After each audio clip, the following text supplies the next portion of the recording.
ತ್ರಿವರ್ಣ ನ್ಯೂಸ್ಗೆ ಸ್ವಾಗತ. ನಾನು BM ಹನೀಫ್. ತ್ರಿವರ್ಣ ತ್ರಿಕೋನ ಚರ್ಚೆ ನಡೀತಾ ಇದೆ. ನಮ್ಮ ಇವತ್ತಿನ ಚರ್ಚೆಯಲ್ಲಿ ನಾವು ಮಾತಾಡ್ತಾ ಇರುವಂತಹ ವಿಷಯ ಪ್ರಸಕ್ತ ಕಾಂಗ್ರೆಸ್ಸಿನ ರಾಜಕಾರಣಕ್ಕೆ ಸಂಬಂಧಿಸಿ DKಶಿ ಧರ್ಮ ರಾಜಕಾರಣ. ನಿಮ್ಗೆಲ್ರಿಗೂ ಗೊತ್ತೇ ಇದೆ, ಕಾಂಗ್ರೆಸ್ನ ಒಳಗಡೆ ಒಂದು ದೊಡ್ಡ ತಳಮಳ ಎದ್ದಿದೆ. DK ಶಿವಕುಮಾರ್ ಅವರು ಕಳೆದ 3-4 ದಿನಗಳಿಂದ ಸುದ್ದಿಯಲ್ಲಿದ್ದಾರೆ. ಒಂದೆಡೆ ಗಾಳಿ ಸುದ್ದಿಗಳು ಹಬ್ತಾ ಇದೆ, DK ಶಿವಕುಮಾರ್ ಅವರು ಬಿಜೆಪಿಗೆ ಹೋಗ್ತಾರೆ, ಕಾಂಗ್ರೆಸ್ ಅನ್ನ ಬಿಡ್ತಾರೆ ಅಂತ.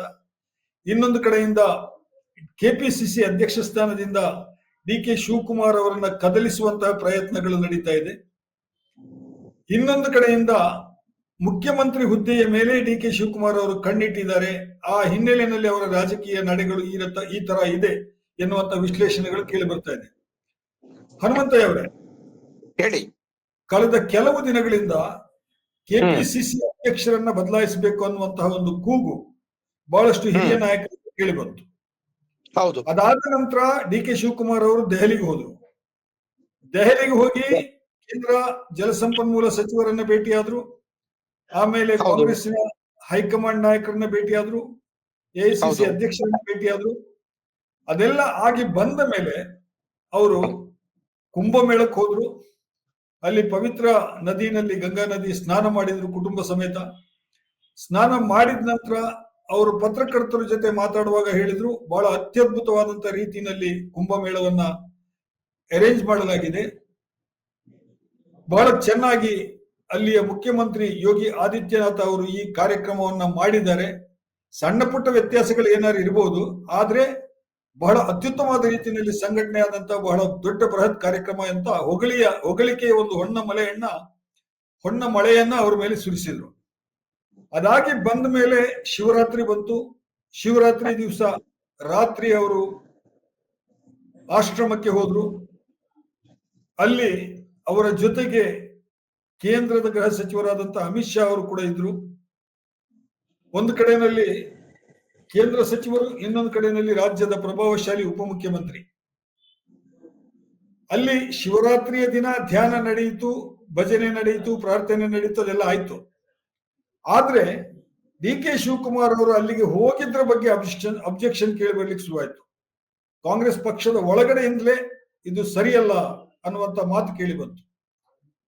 ಏನ್ ನಡೀತಾ ಇದೆ ಕಾಂಗ್ರೆಸ್ನಲ್ಲಿ ನಿಮ್ ಪ್ರಕಾರ? DK ಶಿವಕುಮಾರ್ ಅವರು ಅಸಮಾಧಾನಕ್ಕೆ ಒಳಗಾಗಿದ್ದಾರಾ, ಅಥವಾ DK ಶಿವಕುಮಾರ್ ಅವರು ಹೈಕಮಾಂಡ್ಗೆ ಏನೋ ಒಂದು ಸೂಚನೆಯನ್ನು ಕೊಡ್ಲಿಕ್ಕೆ ಬಯಸ್ತಾ ಇದ್ದಾರಾ? ಶಿವಕುಮಾರ್ ಅವರ ಇತ್ತೀಚಿನ ನಡವಳಿಕೆಗಳನ್ನ ಕುರಿತು ಅನೇಕ ವ್ಯಾಖ್ಯಾನಗಳು ನಡೀತಾ ಇವೆ. ಒಂದೊಂದು ರಾಜಕೀಯ ಪಕ್ಷ ಒಂದೊಂದು ರೀತಿಯಲ್ಲಿ ವ್ಯಾಖ್ಯಾನ ಮಾಡ್ತಾ ಇದೆ. ಅವರು ನಮ್ಮ ಪಕ್ಷದ ಅಧ್ಯಕ್ಷರು ಮತ್ತು ಸರ್ಕಾರದ ಉಪಮುಖ್ಯಮಂತ್ರಿಗಳು ಮತ್ತು ಪ್ರಭಾವಿ ನಾಯಕರಾಗಿರುವ ಕಾರಣದಿಂದಾಗಿಯೇ ಈ ಚರ್ಚೆ ನಡೆಯುತ್ತಿದೆ ಅಂತ ಹೇಳಿ ನಾನು ಭಾವಿಸಿಕೊಂಡಿದ್ದೇನೆ.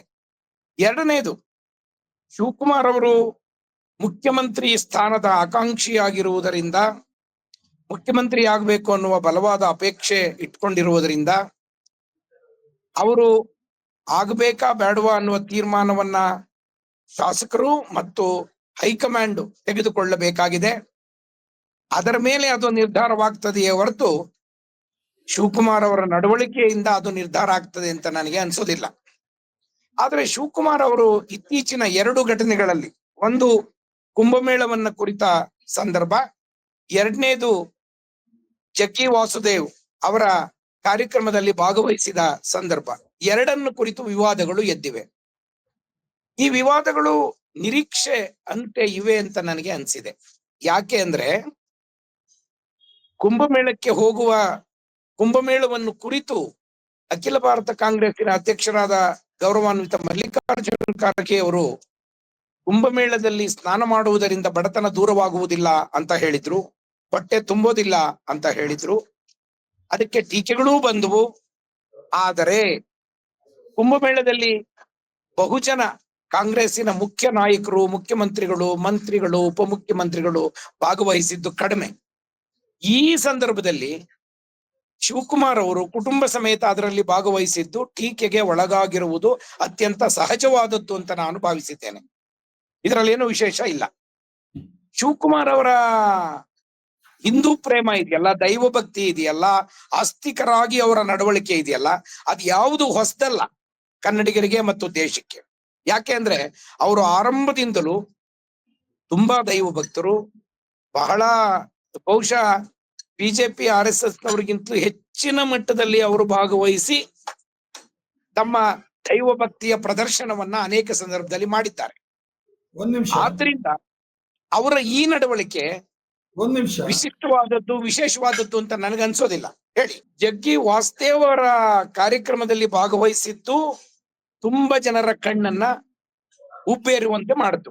ಕಾರಣ ಇಷ್ಟೇ, ಜಗ್ಗಿ ವಾಸುದೇವ್ ಅವರು ರಾಹುಲ್ ಗಾಂಧಿಯನ್ನು ಕುರಿತು ಮಾಡಿದ್ದ ಟೀಕಾತ್ಮಕ ಮಾತುಗಳು ಅಂತಹ ಒಬ್ಬ ಸಂತನ ಕಾರ್ಯಕ್ರಮದಲ್ಲಿ ನಮ್ಮ ಪಕ್ಷದ ಅಧ್ಯಕ್ಷರೊಬ್ಬರು ಭಾಗವಹಿಸುವುದು ಸರಿಯೇ ಅಂತ ಹೇಳಿ ನಮ್ಮ ಅನೇಕ ಕಾರ್ಯಕರ್ತರು, PV ಮೋಹನ್ ಎನ್ನುವ ನಮ್ಮ AICCಯ ಕಾರ್ಯದರ್ಶಿಯೊಬ್ಬರು ಅದನ್ನ ಸಾರ್ವಜನಿಕವಾಗಿ ಟೀಕೆ ಮಾಡಿದ್ದಾರೆ. ಆದರೆ ಸಾರ್ವಜನಿಕವಾಗಿ ಟೀಕೆ ಮಾಡದ ಅನೇಕ ನಾಯಕರು ನನ್ನ ಬಳಿ ಮಾತನಾಡುವಾಗ, ನಾನು ಅವರ ಬಳಿ ಮಾತನಾಡುವಾಗ ಇದನ್ನ ತುಂಬಾ ಸೂಕ್ಷ್ಮವಾಗಿ ಗಮನಿಸಿ ಒಂದು ಮಾತನ್ನು ಕೇಳ್ತಾರೆ, ನಮ್ಮ ಅಧ್ಯಕ್ಷರು ಏನು ಸಂದೇಶವನ್ನ ತಮ್ಮ ಕಾರ್ಯಕರ್ತರಿಗೆ ಕೊಡುತ್ತಿದ್ದಾರೆ. ನಮ್ಮ ಪಕ್ಷದ ವರಿಷ್ಠ ನಾಯಕರೊಬ್ಬರನ್ನ ಊಹಾತ್ಮಕವಾಗಿ ಅಥವಾ ಕಿಚಾಯಿಸುವ ಹಂತದಲ್ಲಿ ಮಾತನಾಡಿದ ಒಬ್ಬರ ಜೊತೆಯಲ್ಲಿ ನಾವು ಗುರುತಿಸಿಕೊಳ್ಳುವುದು, ಶಿವಕುಮಾರ್ ಅವರು ಒಬ್ಬ ದೈವ ಭಕ್ತರಾಗಿ ಗುರುತಿಸಿಕೊಳ್ಳುವುದು ಅಪರಾಧ ಅಲ್ಲ. ಆದ್ರೆ ಪಕ್ಷದ ಅಧ್ಯಕ್ಷರಾಗಿ ತಮ್ಮ ಕಾರ್ಯಕರ್ತರಿಗೆ, ತಮ್ಮ ಪಕ್ಷದ ನಾಯಕರುಗಳಿಗೆ ಏನು ಸಂದೇಶವನ್ನು ಕಳಿಸ್ತಿದ್ದಾರೆ ಅನ್ನುವ ಪ್ರಶ್ನೆ ಎದ್ದಿದೆ. ಇದು ಸಹಜವಾದದ್ದು ಮತ್ತು ಸರಿಯಾದದ್ದು ನನ್ನ ಪ್ರಕಾರ. ಆದ್ರೆ ಇದಕ್ಕೆ ಉತ್ತರವನ್ನ ಶಿವಕುಮಾರ್ ಅವರು ಕೊಡಬೇಕು. ನಾನು ಭಾಗವಹಿಸಿದ್ದು ಶಿವನ ಮೇಲಿನ ಭಕ್ತಿಯಿಂದಲೋ, ಅಥವಾ ಸಂದೇಶವೊಂದನ್ನ ರವಾನಿಸುವ ಕಾರಣದಿಂದಲೋ, ಅಥವಾ ನಾವು ಕಾಂಗ್ರೆಸ್ನವರು ಪೂರ್ಣ ಪ್ರಮಾಣದ ನಾಸ್ತಿಕರಲ್ಲ ಅಂತ ಹೇಳುವ ಒಂದು ಪ್ರಮೇಯ ಈ ಸಂದರ್ಭದಲ್ಲಿ ಒದಗಿ ಬಂದಿದೆ ಅನ್ನುವ ಕಾರಣಕ್ಕಾಗಿಯೋ ಅನ್ನೋದು ಎರಡನೇ ಪ್ರಶ್ನೆ. ಮೂರನೇದು ಹನೀಫ್, ಬಹಳ ಇಂಟ್ರೆಸ್ಟಿಂಗು. ಅವರಿಗೆ ಅಮಿತ್ ಶಾ ಅವರು ಬರ್ತಿದ್ದಾರೆ ಅನ್ನೋದು ಗೊತ್ತಿತ್ತೋ ಗೊತ್ತಿಲ್ವೋ ನನಗೆ ಮಾಹಿತಿ ಇಲ್ಲ. ಒಂದ್ ವೇಳೆ ಗೊತ್ತಿತ್ತು ಅಂತ ಆದ್ರೆ ಸರ್, ಇಡೀ ದೇಶಕ್ಕೆ ನೀವು ಹೀಗೆ ಹೇಳಿದ್ರೆ ನಾವು ನೋಡಿ, ಅವರು ರಾಜ್ಯದ ಉಪಮುಖ್ಯಮಂತ್ರಿ, ಬಹಳ ಪ್ರಭಾವಶಾಲಿ ಸಚಿವರು, ಇಂಟೆಲಿಜೆನ್ಸ್ ಗೊತ್ತಿರುತ್ತೆ. ಕೇಂದ್ರದ ಗೃಹ ಸಚಿವರು ಬರೋ ಪ್ರೋಗ್ರಾಮ್ ಎಲ್ರಿಗೂ ಗೊತ್ತಿರುತ್ತೆ ಅಂತ ಇಟ್ಕೊಳ್ಳಿ, ಗೊತ್ತಿರುತ್ತೆ ಅಂತ ಇಟ್ಕೊಂಡೇ ಮಾತಾಡೋಣ. ಗೊತ್ತಿರುತ್ತೆ ಅಂತ ಇಟ್ಕೊಂಡೇ ಮಾತನಾಡಿದ್ರೆ ನನ್ನ ತಕರಾರು ಏನು ಅಂದ್ರೆ, ಸಂವಿಧಾನದ ಕರ್ತೃವಾದ ಬಾಬಾ ಸಾಹೇಬ್ ಅಂಬೇಡ್ಕರ್ ಅವರನ್ನ ಪಾರ್ಲಿಮೆಂಟಿನ ವೇದಿಕೆಯ ಮೇಲೆ ಅವಮಾನ ಮಾಡಿದ ಅಮಿತ್ ಶಾ ಅವರ ವಿರುದ್ಧ ದೇಶದಾದ್ಯಂತ ಕಾಂಗ್ರೆಸ್ ಪಕ್ಷ ಹೋರಾಟ ಮಾಡ್ತಾ ಇದೆ. ಆ ಹೋರಾಟ ಇವತ್ತು ಕೂಡ ಮುಂದುವರೆದಿದೆ. ಇಷ್ಟು ಇದ್ದಾಗ್ಯೂ ಕೂಡ ನಮ್ಮ ಅಧ್ಯಕ್ಷರು, ನಮ್ಮ ಉಪಮುಖ್ಯಮಂತ್ರಿಗಳು ಈ ವೇದಿಕೆಯನ್ನು ಹಂಚಿಕೊಂಡಿದ್ದು ಸರಿಯೇ ಅನ್ನುವ ಪ್ರಶ್ನೆಯೊಂದು ಸಹಜವಾಗಿ ಹೇಳುತ್ತದೆ. ಮತ್ತು ಆ ಪ್ರಶ್ನೆಗೆ ಉತ್ತರವನ್ನ ಶಿವಕುಮಾರ್ ಅವರು ಕೊಡಬೇಕಾಗ್ತದೆ. ಇದು ಅವರ ಕರ್ತವ್ಯ ಮತ್ತು ಜವಾಬ್ದಾರಿ ಅಂತ ಹೇಳಿ ನಾನು ಭಾವಿಸ್ಕೊಂಡಿದ್ದೇನೆ. ಅದಾದ ನಂತರ ಕೂಡ ಅಲ್ಲಿ ಜಗ್ಗಿ ವಾಸುದೇವ್ ಅವರು ಮಾತನಾಡಿದ ನಂತರ ಅವರು ಎತ್ತಿದ ಆಕ್ಷೇಪಗಳಿಗೆ ಅಥವಾ ಅಭಿಪ್ರಾಯಗಳಿಗೆ ಕಾಂಗ್ರೆಸ್ ಪಕ್ಷದ ಅಭಿಪ್ರಾಯವನ್ನ ನಿಖರವಾಗಿ, ನಿರ್ದಿಷ್ಟವಾಗಿ, ಸರಿಯಾಗಿ ಶಿವಕುಮಾರ್ ಅವರು ಹೇಳಬೇಕಾಗಿತ್ತು ಅನ್ನೋದು ನನ್ನ ಕೂಡಿ ಎಲ್ಲರೂ ನಿರೀಕ್ಷೆ ಮಾಡ್ತಾರೆ. ಆ ನಿರೀಕ್ಷೆ ಸರಿಯಾದದ್ದು ಮತ್ತು ನ್ಯಾಯಸಮ್ಮತವಾದದ್ದು. ಅದನ್ನ ಹೇಳದೇ ಇದ್ರೆ ನನಗನ್ನಿಸ್ತದೆ ಆ ಸಂದರ್ಭವನ್ನ ಅವರು ಸರಿಯಾಗಿ ನಿಭಾಯಿಸಿಲ್ಲ ಅಂತ ಅನಿಸ್ತದೆ. ಈಗ ಅಶೋಕ್ ಅವರೇ ಬಹಳ ನ್ಯಾಯಬದ್ಧವಾಗಿ ಮತ್ತು ಸರಿಯಾಗಿಯೇ ಹನುಮಂತ ಅವರು ಮಾತಾಡ್ತಾ ಇದ್ದಾರೆ ಅಂತ ನನಗೆ ಅನಿಸ್ತಾ ಇದೆ. ಈ ಕಾಂಗ್ರೆಸ್ ಅಲ್ಲಿ ಒಂದು ಸಮಸ್ಯೆ ಇದ್ದ ಹಾಗೆ ಕಾಣಿಸ್ತದೆ. ಬಿಜೆಪಿಯವರು ಬಹಳ ನೇರವಾಗಿ ಹೇಳ್ಬಿಡ್ತಾರೆ, ನಾವು ಆಸ್ತಿಕರು, ನಾವು ಹಿಂದೂ ಧರ್ಮದ ಶ್ರದ್ಧಾವಂತ ಭಕ್ತರು, ನಾವು ರಾಜಕೀಯ ಮಾಡೋದಿದ್ರು ಕೂಡ ನಮ್ಮ ಧರ್ಮವನ್ನು ಇಟ್ಕೊಂಡೇ ರಾಜಕೀಯ ಮಾಡ್ತೀವಿ ಅನ್ನುವಂಥದ್ದನ್ನ ಹೇಳ್ತಾರೆ. ಕಾಂಗ್ರೆಸ್ ಪಕ್ಷದಲ್ಲಿ ಏನಾಗಿದೆ ಅಂತ ಹೇಳಿದ್ರೆ, ನಿಮ್ಮನ್ನ ವಿರೋಧಿಸ್ತಾ, ನಿಮ್ಮ ಏನು ಪ್ರಖರ ಹಿಂದುತ್ವದ ವಾದಗಳನ್ನ ವಿರೋಧಿಸ್ತಾ, ಕೆಲವರಿಗೆ ಏನಾಗ್ತಾ ಇದೆ ಅಂತ ಹೇಳಿದ್ರೆ ನಾವು ಮೃದು ಹಿಂದುತ್ವವನ್ನ ಅನುಸರಿಸಬೇಕು ಅಂತ ಹೇಳಿ ಅನಿಸ್ತಾ ಇದೆ. ಇನ್ನು ಕೆಲವರಿಗೆ ಇಲ್ಲ, ನಾವೀಗ ರಾಹುಲ್ ಗಾಂಧಿ ಅವರು ಏನು ಬಹಳ ಕಟುವಾಗಿ ಮಾತಾಡ್ತಾ ಇದ್ದಾರೆ, ಧರ್ಮ ಮತ್ತು ರಾಜಕಾರಣವನ್ನ ಬೆರೆಸಬಾರದು, ಬಿಜೆಪಿ ಬೆರೆಸ್ತಾ ಇದೆ, ಅದರ ವಿರುದ್ಧ ಇದ್ದೇನೆ ನಾನು ಅಂತ ಏನು ಹೇಳ್ತಾ ಇದ್ದಾರೆ. ಇನ್ನು ಕೆಲವರಿಗೆ ಅದು ಅನಿಸ್ತಾ ಇದೆ.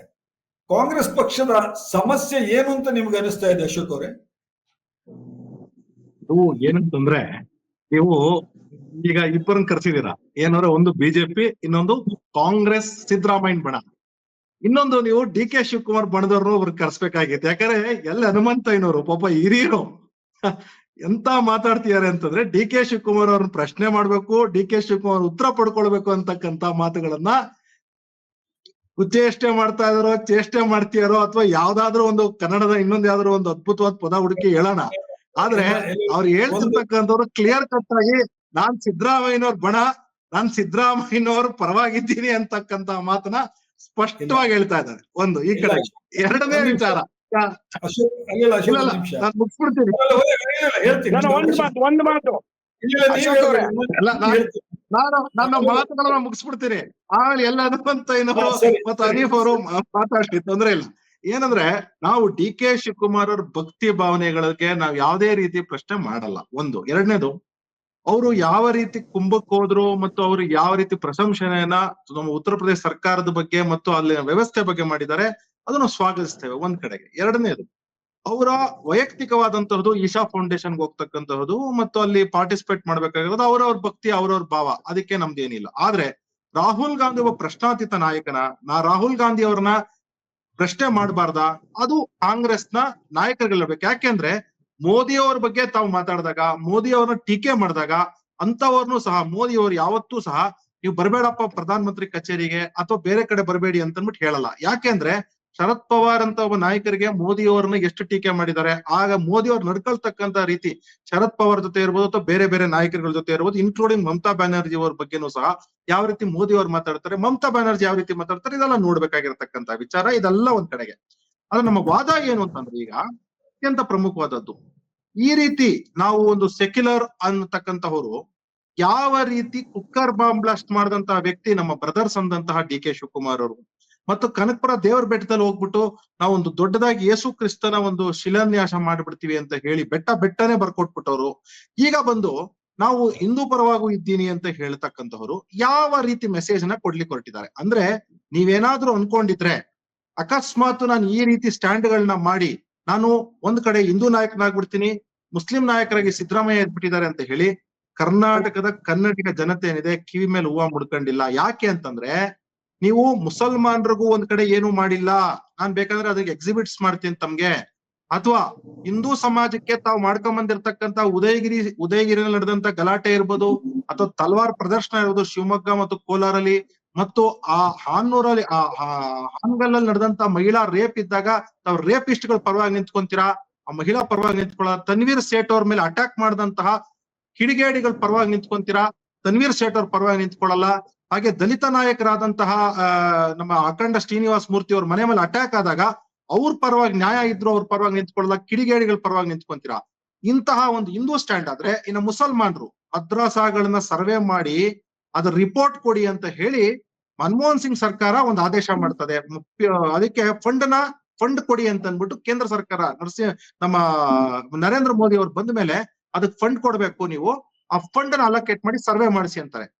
Believe me or not, on record I am saying 50 ಕೋಟಿ ಫಂಡ್ ನ ತೋರಿಸ್ತಾರೆ, ಆದ್ರೆ ರೂಪಾಯಿ ರಿಲೀಸ್ ಮಾಡಲ್ಲ. ಮದ್ರಾಸಾಗಳ ಎಜುಕೇಶನ್ ಇಂಪ್ರೂವ್ಮೆಂಟ್ಗೆ ನಾನು ಹೇಳ್ತಿರ್ತಕ್ಕಂಥದ್ದು, ನಾನು ಯಾವುದೇ ರೀತಿ ಬೇರೆ ವಿಚಾರಗಳಿಗೆ ಹೋಗ್ತಾನೆ ಇಲ್ಲ. ಮದ್ರಾಸಾಗಳ ಎಜುಕೇಶನ್ಗೆ ಇಂಪಾರ್ಟೆನ್ಸ್ ಕೊಡದೆ ಮುಸಲ್ಮಾನರನ್ನ ಅಭಿವೃದ್ಧಿ ಮಾಡ್ಲಿಕ್ಕೆ ಆಗ್ತದ ನಮ್ಮ ಸಿದ್ದರಾಮಯ್ಯನವರು. ಇದು ಎರಡು ಒಂದ್ ಎಕ್ಸಾಂಪಲ್ಸ್. ಅದಾದ್ಮೇಲೆ ಒಂದೇ ನಿಮಿಷ, ಒಂದೇ ಪದ ನಿಮ್ಮಿಂದ ಕ್ಲಾರಿಟಿ.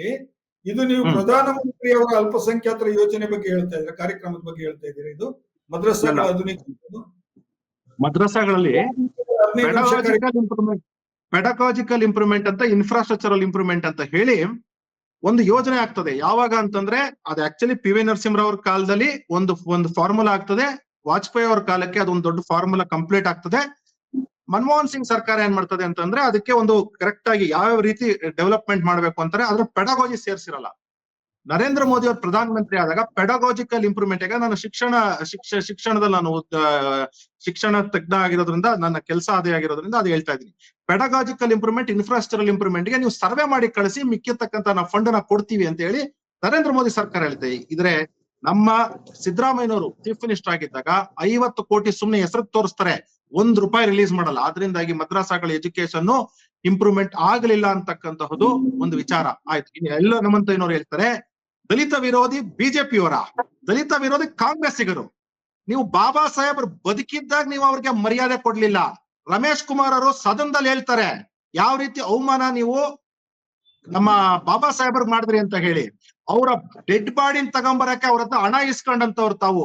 ಒಂದೇ ಒಂದು ಭಾರತ ರತ್ನ ಆ ಸಂತ ಅಂತ ನಮ್ಮಂತವ್ರು ಹೇಳ್ತಾ ಇದೀವಿ, ಸಂತ ಅಂತ ಘೋಷಣೆ ಮಾಡ್ಬೇಕು, ಬಾಬಾ ಸಾಹೇಬ್ರ ಸಂತ ಅಂತ ಘೋಷಣೆ ಮಾಡ್ಬೇಕು ಅಂತ ನಮ್ಮಂತವ್ರು ಹೇಳ್ತಾ ಇದೀವಿ. ತಾವು ಭಾರತ ರತ್ನನ ಸ್ವಯಂವಾಗಿ ಕೊಟ್ಕೊಂತಾರೆ ಜವಾಹರ್ಲಾಲ್ ನೆಹರು ಮತ್ತು ಇಂದಿರಾ ಗಾಂಧಿ ಮತ್ತು ರಾಜೀವ್ ಗಾಂಧಿ ಕೊಟ್ಕೊಂತಾರೆ. ಬಾಬಾ ಸಾಹೇಬ್ರಿಗೆ ಭಾರತ ರತ್ನ ಕೊಡ್ಲಿಕ್ಕೆ ನಮ್ಮ ವಿ.ಪಿ. ಸಿಂಗ್ ಬರ್ಬೇಕಾಗ, ವಿ.ಪಿ. ಸಿಂಗ್ ಬಿಜೆಪಿ ಸಪೋರ್ಟ್ ಅಲ್ಲಿ ವಿ.ಪಿ. ಸಿಂಗ್ ಬರ್ಬೇಕಾಗತ್ತೆ ಅಂತ ಅವಮಾನ ಮಾಡಿದ್ವಿ ಬಾಬಾ ಸಾಹೇಬ್ರಿಗೆ.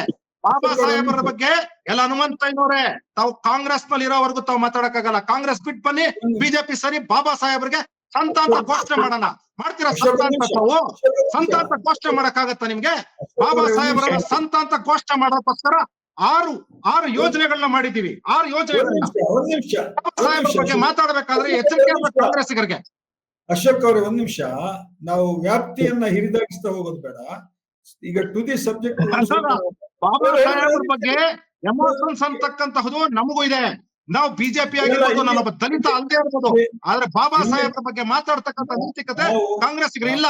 ಒಂದ್ ನಿಮಿಷ ಅದಕ್ಕೆ ಬರೋಣ, ಅದು ಸಪರೇಟ್ ವಿಷಯ. ಅದು ನಾನು ಕೇಳ್ತಾ ಇರೋದು ಈಗ ಈ ಧರ್ಮ ರಾಜಕಾರಣ ಏನು ನಡೀತಾ ಇದೆ ರಾಜಕೀಯದಲ್ಲಿ, ಏನ್ ಬಿಜೆಪಿ ಬಹಳ ಓಪನ್ ಆಗಿ ಅದನ್ನ ಹೇಳ್ಕೊಂಡು ಮಾಡ್ತಾ ಇದೆ, ಇಲ್ಲ ಧರ್ಮ ಮತ್ತು ರಾಜಕಾರಣ, ರಾಜಕೀಯದಲ್ಲಿ ಧರ್ಮ ಇರಬೇಕು, ಧರ್ಮದಲ್ಲಿ ರಾಜಕೀಯ ಇರಬೇಕು, ಈ ತರ ಮಾತಾಡ್ತಾ ಇದೆ. ಈ ವಿಷಯದಲ್ಲಿ ಡಿ.ಕೆ. ಶಿವಕುಮಾರ್ ಅವರು ಏನು ಈಗ ಮಾಡ್ತಾ ಇದ್ದಾರೆ, ಅವ್ರದ್ದು ಒಂದು ರೀತಿಯ ಧರ್ಮ ರಾಜಕೀಯ ಅಂತ ಹೇಳ್ಬಿಟ್ಟು ನನಗನ್ನಿಸ್ತಾ ಇದೆ.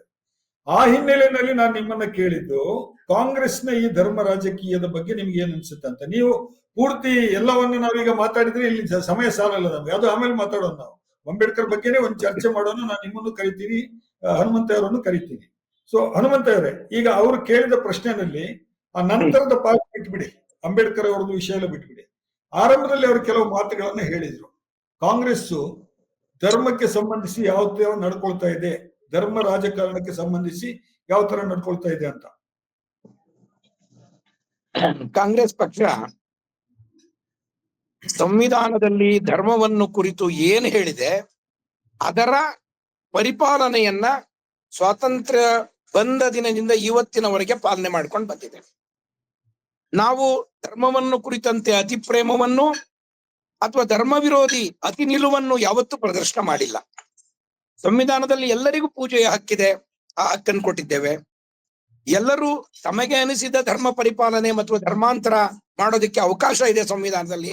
ಅದನ್ನ ಮಾಡ್ಕೊಳಕ್ ಯಾರಿಗೆ ಇಷ್ಟ ಇದೆ ಅವ್ರು ಮಾಡ್ಕೊಳ್ಳಿ ಅಂತ ಹೇಳಿದೀವಿ, ಬಲವಂತದ್ದು ಮಾಡಿಲ್ಲ. ಆದ್ರೆ ಧರ್ಮವನ್ನು ಕುರಿತಂತೆ ಕಾಂಗ್ರೆಸ್ ಪಕ್ಷಕ್ಕೆ ಒಂದು ನಿಲುವಿದೆ. ಅನೇಕ ಕಾಂಗ್ರೆಸ್ ಪಕ್ಷದ ನಾಯಕರೇ ಧರ್ಮ ಪರಿಪಾಲನೆಯಲ್ಲಿ ಬಿಜೆಪಿ ಮತ್ತು ಇದರ ರಾಜಕೀಯ ಪಕ್ಷಗಳಿಗಿಂತಲೂ ಮುಂದಿದ್ದಾರೆ, ನನಗೆ ತಿಳುವಳಿಕೆ ಇದೆ. ಅನೇಕರು ಧರ್ಮ ನಿರಪೇಕ್ಷತೆ ವಾತಾವರಣವನ್ನ ಅಥವಾ ಆ ತತ್ವವನ್ನ ಪರಿಪಾಲನೆ ಮಾಡ್ಕೊಂಡು ಬಂದಿದ್ದಾರೆ. ಅಂತವರು ಕಾಂಗ್ರೆಸ್ನಲ್ಲಿ ಬಹಳ ಜನ ಇದ್ದಾರೆ. ಅಂದ್ರೆ ಕಾಂಗ್ರೆಸ್ನಲ್ಲಿ ಇರೋರು ಯಾವುದೇ ಧರ್ಮಕ್ಕೆ ಅಂಟಿಕೊಂಡು ರಾಜಕಾರಣ ಮಾಡುವ ಕೆಲಸವನ್ನ ಯಾವತ್ತೂ ಮಾಡ್ತಿಲ್ಲ. ಎಲ್ಲ ಧರ್ಮಗಳಿಗೆ ಸಮಾನ ಗೌರವವನ್ನು ಕೊಡೋದ್ರಲ್ಲಿ ಕಾಂಗ್ರೆಸ್ಸಿನ ನಾಯಕರು ಯಾವಾಗಲೂ ಪಾಲನೆ ಮಾಡಿದ್ದಾರೆ. ಅದು ನೆಹರು ಅವರಿಂದ ಆರಂಭವಾಗಿ, ಇಂದಿರಾ ಗಾಂಧಿ ಅವರಿಂದ ಆರಂಭವಾಗಿ, ಇವತ್ತಿನ ಸಿದ್ದರಾಮಯ್ಯ ಶಿವಕುಮಾರ್ ಅವರವರೆಗೆ ಧಾರ್ಮಿಕವಾಗಿ ಜನರನ್ನ ವಿಂಗಡಿಸುವ ಅಥವಾ ಪ್ರತ್ಯೇಕ ಮಾಡುವ ಅಥವಾ ಅವರನ್ನ ಒಡೆಯುವ ಕೆಲಸವನ್ನ ರಾಜಕಾರಣಕ್ಕಾಗಿ ಮಾಡಿಲ್ಲ. ಆದರೆ ರಾಜಕಾರಣದಲ್ಲಿ ಇಂಥ ಪ್ರಶ್ನೆಗಳು ಅನೇಕ ಸಂದರ್ಭದಲ್ಲಿ ನಮ್ಮ ಮುಂದೆ ಬಂದು ನಿಲ್ತವೆ. ಆಗ ನಾವು ಹೇಗೆ ನಡ್ಕೊಳ್ತೇವೆ ಅನ್ನೋದು ಮುಖ್ಯ. ಆ ನಡವಳಿಕೆಯೇ ಆ ಪಕ್ಷ ಯಾರ ಪರವಾಗಿದೆ, ಯಾರ ಪರವಾಗಿಲ್ಲ, ಯಾವ ಧರ್ಮವನ್ನ ಪ್ರತಿಪಾದನೆ ಮಾಡ್ತದೆ, ಯಾವ ಧರ್ಮವನ್ನ ನಿರಾಕರಣೆ ಮಾಡ್ತದೆ ಅನ್ನೋದನ್ನ ಹೇಳ್ತದೆ. ಕಾಂಗ್ರೆಸ್ ಪಕ್ಷದ ನಾಯಕರು ಹಿಂದೂ ಧರ್ಮದಲ್ಲಿರುವ ಎಲ್ಲವನ್ನೂ ಪಾಲನೆ ಮಾಡುವ ಸ್ವಭಾವವನ್ನ ಬಹುತೇಕ ಜನ ಹೊಂದಿದ್ದಾರೆ. ಅದನ್ನ ಮೀರಿ ಹಿಂದೂ ಧರ್ಮ ಅಷ್ಟೇ ಅಲ್ಲ, ಎಲ್ಲ ಧರ್ಮಗಳನ್ನು ಕುರಿತ ಸಮಾನ ಭಾವವನ್ನು ಕಾಂಗ್ರೆಸ್ಸಿನ ನಾಯಕರು ತೋರಿಸಿದ್ದಾರೆ. ಅದು ಮುಸಲ್ಮಾನರು, ಕ್ರಿಶ್ಚಿಯನ್ರು, ಬೌದ್ಧರು, ಸಿಖ್ರು, ಪಾರ್ಸಿಗಳು ಎಲ್ಲವನ್ನು ಕುರಿತು ಆ ಭಾವನೆ ಇದೆಯಲ್ಲ, ಅದು ಸರಿಯಾದ ಭಾವನೆ ಭಾರತ ದೇಶದ ಮಟ್ಟಿಗೆ ಅಂತ ನಾನು ಹೇಳೋನು. ನನ್ನ ನಂಬಿಕೆ ಕೂಡ ಅದೇ, ಸಂವಿಧಾನ ಕೂಡ ಅದನ್ನೇ ಹೇಳ್ತದೆ.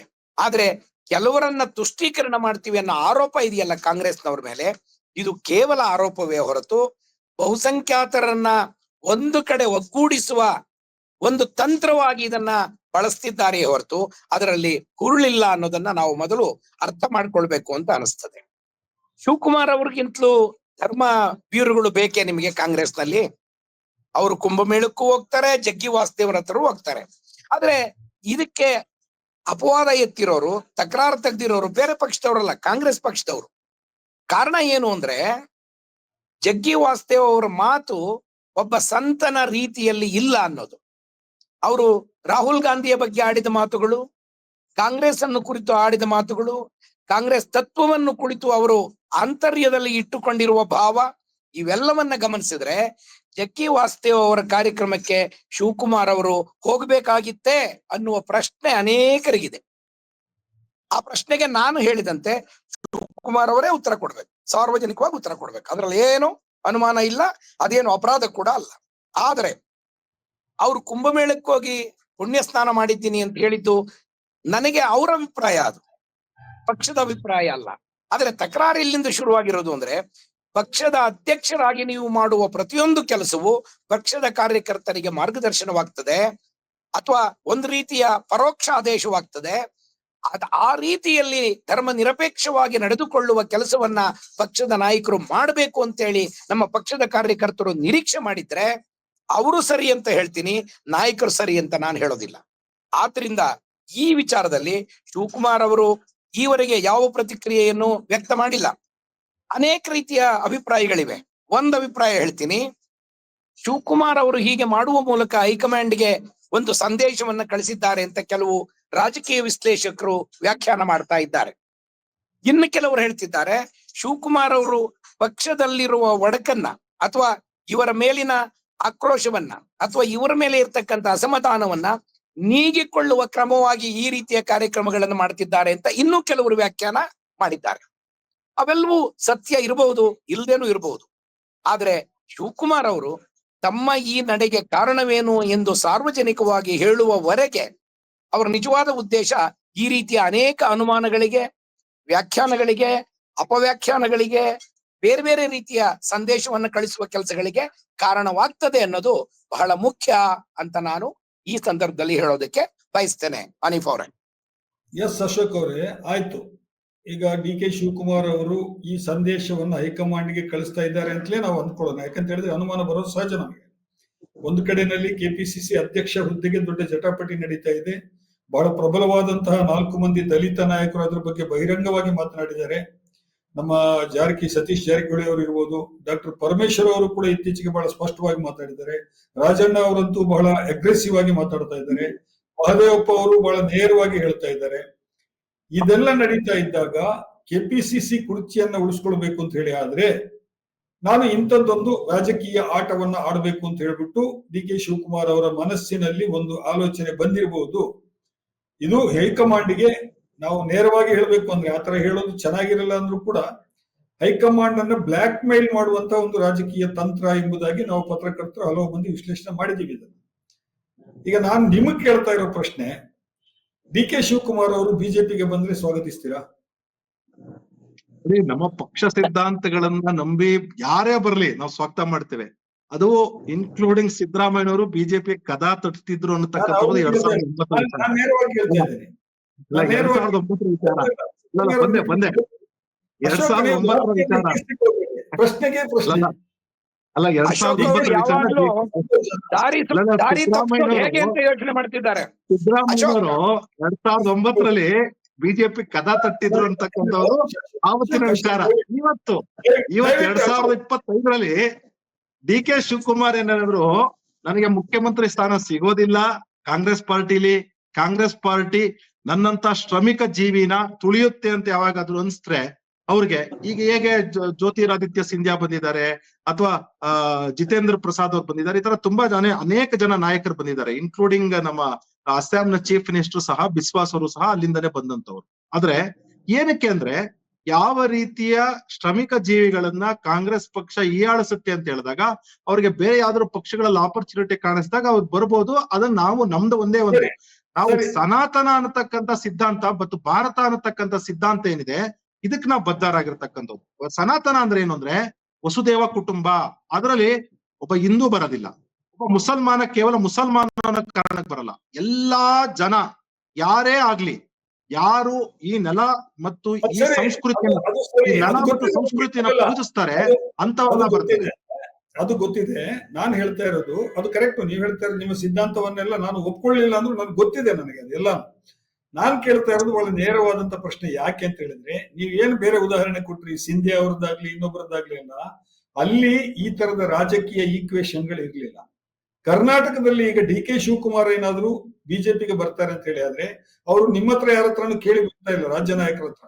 ಅವ್ರೇನು ಕೇಂದ್ರದಲ್ಲಿ ಅದು ಅಮಿತ್ ಶಾ ಇರ್ಬೋದು, ನರೇಂದ್ರ ಮೋದಿ ಅವರು ಅವ್ರ ಜೊತೆಗೆ ಮಾತುಕತೆ ನಡೆಸಿ ಅವ್ರು ಬರೋದು. ಅವ್ರಿಗೆ ಇಲ್ಲಿ ಏನು ಅನುಮತಿ ತಗೊಂಡು ಬರೋದಿಲ್ಲ ಅಲ್ವಾ. ಇಲ್ಲಿ ಬಂದ್ರೆ ಇಲ್ಲಿ ಸಮಸ್ಯೆ ಏನು ಅಂತ ಹೇಳಿದ್ರೆ, ನಿಮ್ಮ ಬಿಜೆಪಿನಲ್ಲಿ ಒಕ್ಕಲಿಗ ಸಮುದಾಯದ ಬಹಳ ದೊಡ್ಡ ನಾಯಕತ್ವ ಇದೆ, ಬಹಳ ದೊಡ್ಡ ನಾಯಕತ್ವ ಇದೆ. ನಾವು ಸಾಲಾಗಿ ನಿಲ್ಸಿದ್ರೆ ಒಂದು ಕ್ರಿಕೆಟ್ ಟೀಮ್ಗೆ ಆಗುವಷ್ಟು ಒಕ್ಕಲಿಗ ನಾಯಕರು ಬಿಜೆಪಿನಲ್ಲಿ ಬಹಳ ದೊಡ್ಡ ದೊಡ್ಡ ನಾಯಕರಿದ್ದಾರೆ. ಡಿ ಕೆ ಶಿವಕುಮಾರ್ ಬಂದ್ರೆ ಸುಮ್ಮನೆ ಬರೋದಿಲ್ಲ ಅಲ್ವಾ. ಈಗ ರಾಜಕೀಯ ಪಕ್ಷದಲ್ಲಿ ಸಹಜ, ಅದು ತಪ್ಪು ಸರಿನೋ ಅದು ಬೇರೆ. ಅದು ಅವ್ರದ್ದೇನೋ ಒಂದು ಟರ್ಮ್ ಅಂಡ್ ಕಂಡೀಷನ್ ಇಟ್ಕೊಂಡು ಬರ್ತಾರೆ ಅವರು. ಯಾಕಂತ ಹೇಳಿದ್ರೆ ಇಲ್ಲಿ ಬಹಳ ಉನ್ನತ ಸ್ಥಾನದಲ್ಲಿ ಇರೋರು ಅವರು, ಅವರಷ್ಟು ಪವರ್ಫುಲ್ ಯಾರು ಇಲ್ಲ. ಆಗ ನೋಡಿದ್ರೆ ಮುಖ್ಯಮಂತ್ರಿ ಅವರಿಗಿಂತ ಒಂದು ತೂಕ ಜಾಸ್ತಿನೇ ಇದೆ ಡಿ ಕೆ ಶಿವಕುಮಾರ್ ಅವರಿಗೆ. ಪಕ್ಷದ ಚುಕ್ಕಾಣಿನೂ ಅವ್ರ ಕೈಯಲ್ಲಿದೆ, ಸರ್ಕಾರದ 2 ಪ್ರಬಲ ಪೋರ್ಟ್ಫೋಲಿಯೋಗಳಿದೆ, ಆಮೇಲೆ ಉಪಮುಖ್ಯಮಂತ್ರಿ ಅನ್ನುವಂತಹ ಒಂದು ಹುದ್ದೆ ಬೇರೆ ಇದೆ. ಸಾಂವಿಧಾನಿಕ ಅಲ್ಲದೆ ಇರ್ಬೋದು ಅದು, ಬಟ್ ಅದಕ್ಕೊಂದು ಸಾರ್ವಜನಿಕವಾದಂತಹ ಒಂದು ಮಹತ್ವ ಇದೆ ಅದಕ್ಕೆ. ಇಷ್ಟೆಲ್ಲ ಇರುವಾಗ ಬಿಜೆಪಿಗೆ ಬರ್ಬೇಕು ಅಂತ ಹೇಳಿ ಆದ್ರೆ ಅವರು ಇದಕ್ಕಿಂತ ಹೆಚ್ಚಿನದನ್ನ ಅಪೇಕ್ಷಿಸಿ ಬರ್ತಾರೆ. ಸೊ ನಿಮ್ಮ ಪಕ್ಷದಲ್ಲಿರುವಂತಹ ಒಕ್ಕಲಿಗ ನಾಯಕರು ಇದನ್ನು ಸ್ವಾಗತಿಸುವಂತಹ ಒಂದು ಪರಿಸ್ಥಿತಿ ಇದೆಯಾ? ನೋಡಿ, ನಮ್ಮಲ್ಲಿ ಒಬ್ಬ ಒಕ್ಕಲಿಗ ನಾಯಕ, ಒಬ್ಬ ಲಿಂಗಾಯತ ನಾಯಕ, ಒಬ್ಬ ದಲಿತ ನಾಯಕ ಅನ್ನೋದಕ್ಕಿಂತ ಬಿಜೆಪಿಯ ಕಾರ್ಯಕರ್ತರು ಎಲ್ಲರೂ ಸಹ ಬಿಜೆಪಿಯ ಕಾರ್ಯಕರ್ತರು. ನರೇಂದ್ರ ಮೋದಿ ಅವರು ಹೇಳ್ಕೊಂಡಿದ್ದಾರೆ ನಾನು ಒಬ್ಬ ಕಾರ್ಯಕರ್ತ ಅಂತ. ನಮ್ಮಂತವ್ರು ಸಹ ಸಣ್ಣ ಕಾರ್ಯಕರ್ತರು. ಅದರಿಂದಾಗಿ ನಮ್ಮ ಕಾರ್ಯಕರ್ತರಾಗ್ಲಿಕ್ಕೆ ಯಾರೇ ಸಿದ್ಧರಾಗಿದ್ರೆ, ನೋಡಿ ನಮ್ಮಲ್ಲಿ ಪೊಲಿಟಿಕ್ಸ್ ಇದೆಯಲ್ಲ ಬಿಜೆಪಿನಲ್ಲಿ, ತುಂಬಾ ಏನ್ ಕಾಂಗ್ರೆಸ್ನವ್ರದ್ದು ಪೊಲಿಟಿಕ್ಸ್ ಏನಾದ್ರು ಯಾವ್ದೋ ಒಂದು ಲೀಡರ್ ಮನೆ ಮುಂದೆ ಹೋಗಿ ನಿಂತ್ಕೊಳ್ತಕ್ಕಂಥದ್ದು. ನಮ್ಮಲ್ಲಿ ಹಂಗಲ್ಲ. ನಮ್ಮಲ್ಲಿ ನಿಜವಾಗ್ಲೂ ಎಫರ್ಟ್ ಹಾಕಂತ ಒಬ್ಬ ಕಾರ್ಯಕರ್ತನಿಗೆ ಗೌರವ ಅಂತೂ ಖಂಡಿತವಾಗ್ಲೂ ಇದೆ.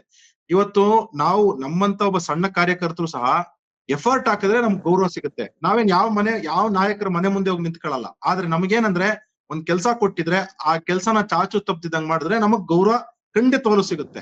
ಡಿ ಕೆ ಶಿವಕುಮಾರ್ ಅವರು ನಾವು ಹೇಳ್ತಾ ಇದೀವಿ, ಅದ್ರಲ್ಲೇನು ಮುಚ್ಚುಮರೆ ಏನು ಬೇಡ.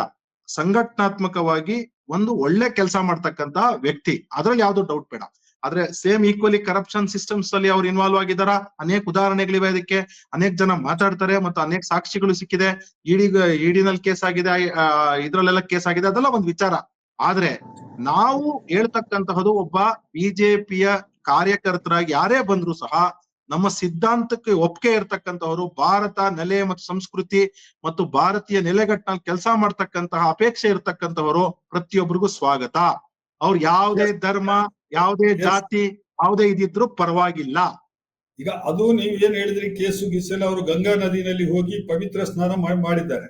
ನಿಮ್ಮ ಪಕ್ಷದ ನಂಬಿಕೆಯ ಪ್ರಕಾರವೇ ಅಲ್ಲಿ ಹೋಗಿ ಸಂಗಮದಲ್ಲಿ ಮುಳುಗಿದ ನಂತರ ಅದೆಲ್ಲ ಪರಿಹಾರ ಆಯ್ತು ಅಲ್ವಾ? ನಾನು ನೇರವಾಗಿ ನಿಮ್ಗೆ ಕೇಳ್ತಾ ಇದ್ದೀನಿ, ಡಿ ಕೆ ಶಿವಕುಮಾರ್ ಬಂದ್ರೆ ನಿಮ್ಮ ಒಕ್ಕಲಿಗ ನಾಯಕರು ಸ್ವಾಗತ ಮಾಡ್ತಾರಾ? ಖಂಡಿತವಾಗ್ಲೂ ಸ್ವಾಗತ ಮಾಡ್ತಾರೆ. ಯಾಕೆ ಸ್ವಾಗತ ಮಾಡಲ್ಲ? ಆದ್ರೆ ವಿಚಾರ ಅದಲ್ಲ. ವಿಚಾರ ಸಿದ್ಧಾಂತದ ವಿಚಾರ. ಡೋಂಗಿತನ ಬೇಡ, ಟೋಕನ್ ಅಪ್ರಿಸಿಯೇಷನ್ಸ್ ಬೇಡ. ಡೋಂಗಿತನ ಬಿಟ್ಟು ನಿಜವಾಗ್ಲೂ ಒಂದು ವಿಚಾರಕ್ಕೋಸ್ಕರವಾಗಿ ಈ ಭಾರತದಲ್ಲಿ ಪ್ರತಿಯೊಬ್ರು ಸಹ ಅಭಿವೃದ್ಧಿ ಆಗ್ಲಿ ಅಂತ ಕೆಲಸ ಮಾಡ್ಲಿ. ಇವತ್ತು ನೋಡಿ 265 ಕೋಟಿ ರೂಪಾಯಿ ಸಿಎಂ ಮನೆ ರಿನೋವೇಷನ್ಗೆ, 312 ಕೋಟಿ ರೂಪಾಯಿ ಡಿಸಿಎಂ ಮನೆ ರಿನೋವೇಷನ್ಗೆ, 50 ಕೋಟಿ ರೂಪಾಯಿ PS ಟು DCM ಮನೆ ರಿನೋವೇಷನ್ಗೆ. ಸರ್ಕಾರಿ ನೌಕರಗಳಿಗೆ ಸಂಬಳ ಕೊಡಕ್ಕಿಲ್ಲ, ಯೂನಿವರ್ಸಿಟಿನಲ್ಲಿ ಸಂಬಳ ಇಲ್ಲದೆ ಜನ ಒದ್ದಾಡ್ತಾರೆ. ಎಷ್ಟು ಲಕ್ಷ ಸಂಬಳ ಇಲ್ಲ, ಟೈರ್ ಮಾಡಿಸ್ತಿಲ್ಲ. ನಾವ್ ಹೇಳೋ ವಿಚಾರ ಡಿವಿಯೇಟ್ ಆಗೋದು ಬೇಡ, ಅದ್ರ ಬಗ್ಗೆ ಪ್ರತ್ಯೇಕ ಚರ್ಚೆ ಇಟ್ಕೋತೀನಿ ನಾನು. ಹನುಮಂತಯ್ಯ ಅವರೇ, ನಾನು ಇವ್ರಿಗೆ ಕೇಳಿದ ಪ್ರಶ್ನೆಯನ್ನು ನಿಮ್ಗೆ ವರ್ಗಾಯಿಸ್ತೀನಿ. ಡಿ ಕೆ ಶಿವಕುಮಾರ್ ಅವರು ಏನಾದ್ರೂ ಅಕಸ್ಮಾತ್ ಹೋಗಲ್ಲ ಅಂತ ಹೇಳಿ ನಿಮ್ಮ ಪಕ್ಷದ ಕಾರ್ಯಕರ್ತರು, ಮುಖಂಡರು ಎಲ್ಲರೂ ಹಾರೈಸ್ತಾ ಇದ್ದಾರೆ, ಸರಿ. ಅದು ಡಿ ಕೆ ಶಿವಕುಮಾರ್ ಒಂದು ದೊಡ್ಡ ಶಕ್ತಿ ಕಾಂಗ್ರೆಸ್ ಪಕ್ಷಕ್ಕೆ, ಅವ್ರು ಹೋಗ್ಬಾರ್ದು ಅನ್ನೋದು ನಿಮ್ಮ ಕಾರ್ಯಕರ್ತರ ಮನಸ್ಸಿನಲ್ಲೆಲ್ಲ ಇದೆ. ಅವರು ಹೋದ್ರೆ ಬಿಜೆಪಿ ಪರಿಸ್ಥಿತಿ ಏನಾಗ್ಬೋದು? ಅಲ್ಲ, ಮೊದಲನೇದು ಶಿವಕುಮಾರ್ ಅವರು ಬಿಜೆಪಿಗೆ ಸೇರೋದಿಲ್ಲ ಖಡಾಖಂಡಿತವಾಗಿ. ಯಾಕೆ ಅಂದ್ರೆ ಅವರು ಕಾಂಗ್ರೆಸ್ನಲ್ಲಿ ಹುಟ್ಟಿರೋರು, ಕಾಂಗ್ರೆಸ್ನಲ್ಲಿ ರಾಜಕೀಯ ಜೀವನ ರೂಪಿಸ್ಕೊಂಡಿರೋರು, ಕಾಂಗ್ರೆಸ್ ಪಕ್ಷದಲ್ಲಿಯೇ ಮುಖ್ಯಮಂತ್ರಿ ಆಗೋ ಅವಕಾಶಗಳಿದ್ರೆ ಇಲ್ಲಿ ಮಾತ್ರ ಬಿಜೆಪಿಯಲ್ಲಿ ಸಾಧ್ಯ ಇಲ್ಲ ಅವ್ರಿಗೆ. ಬಿಜೆಪಿಲಿರೋ ನಾಯಕರು ಏನು ಕಡ್ಲೆ ಬೀಜ ತಿಂತಿರ್ತಾರ? ಇಷ್ಟು ದೊಡ್ಡದಾಗಿ ಆರಂಭದಿಂದ ಇವತ್ತಿನವರೆಗೆ ಕೆಲಸ ಮಾಡಿರೋರು, ಅವ್ರಿಗೆ ಅವಕಾಶ ಆಗೋದಿಲ್ಲ, ಅಲ್ಲಿ ಅದರಿಂದ ಅವರು ಹೋಗೋದು ಇಲ್ಲ, ಅದ್ ಬೇರೆ ಪ್ರಶ್ನೆ. ಆಮೇಲೆ ಸೈದ್ಧಾಂತಿಕವಾಗಿ ಶಿವಕುಮಾರ್ ಅವರು ಆಸ್ತಿಕರಿರ್ಬಹುದು, ಆದ್ರೆ ಕಾಂಗ್ರೆಸ್ ಪಕ್ಷದ ಸಿದ್ಧಾಂತಕ್ಕೆ ತಮ್ಮನ್ನ ತೆತ್ಕೊಂಡವರು ಪಕ್ಷವನ್ನ ಗಟ್ಟಿಗೊಳಿಸೋದಕ್ಕೆ ಕೆಲಸ ಮಾಡಿರೋರು.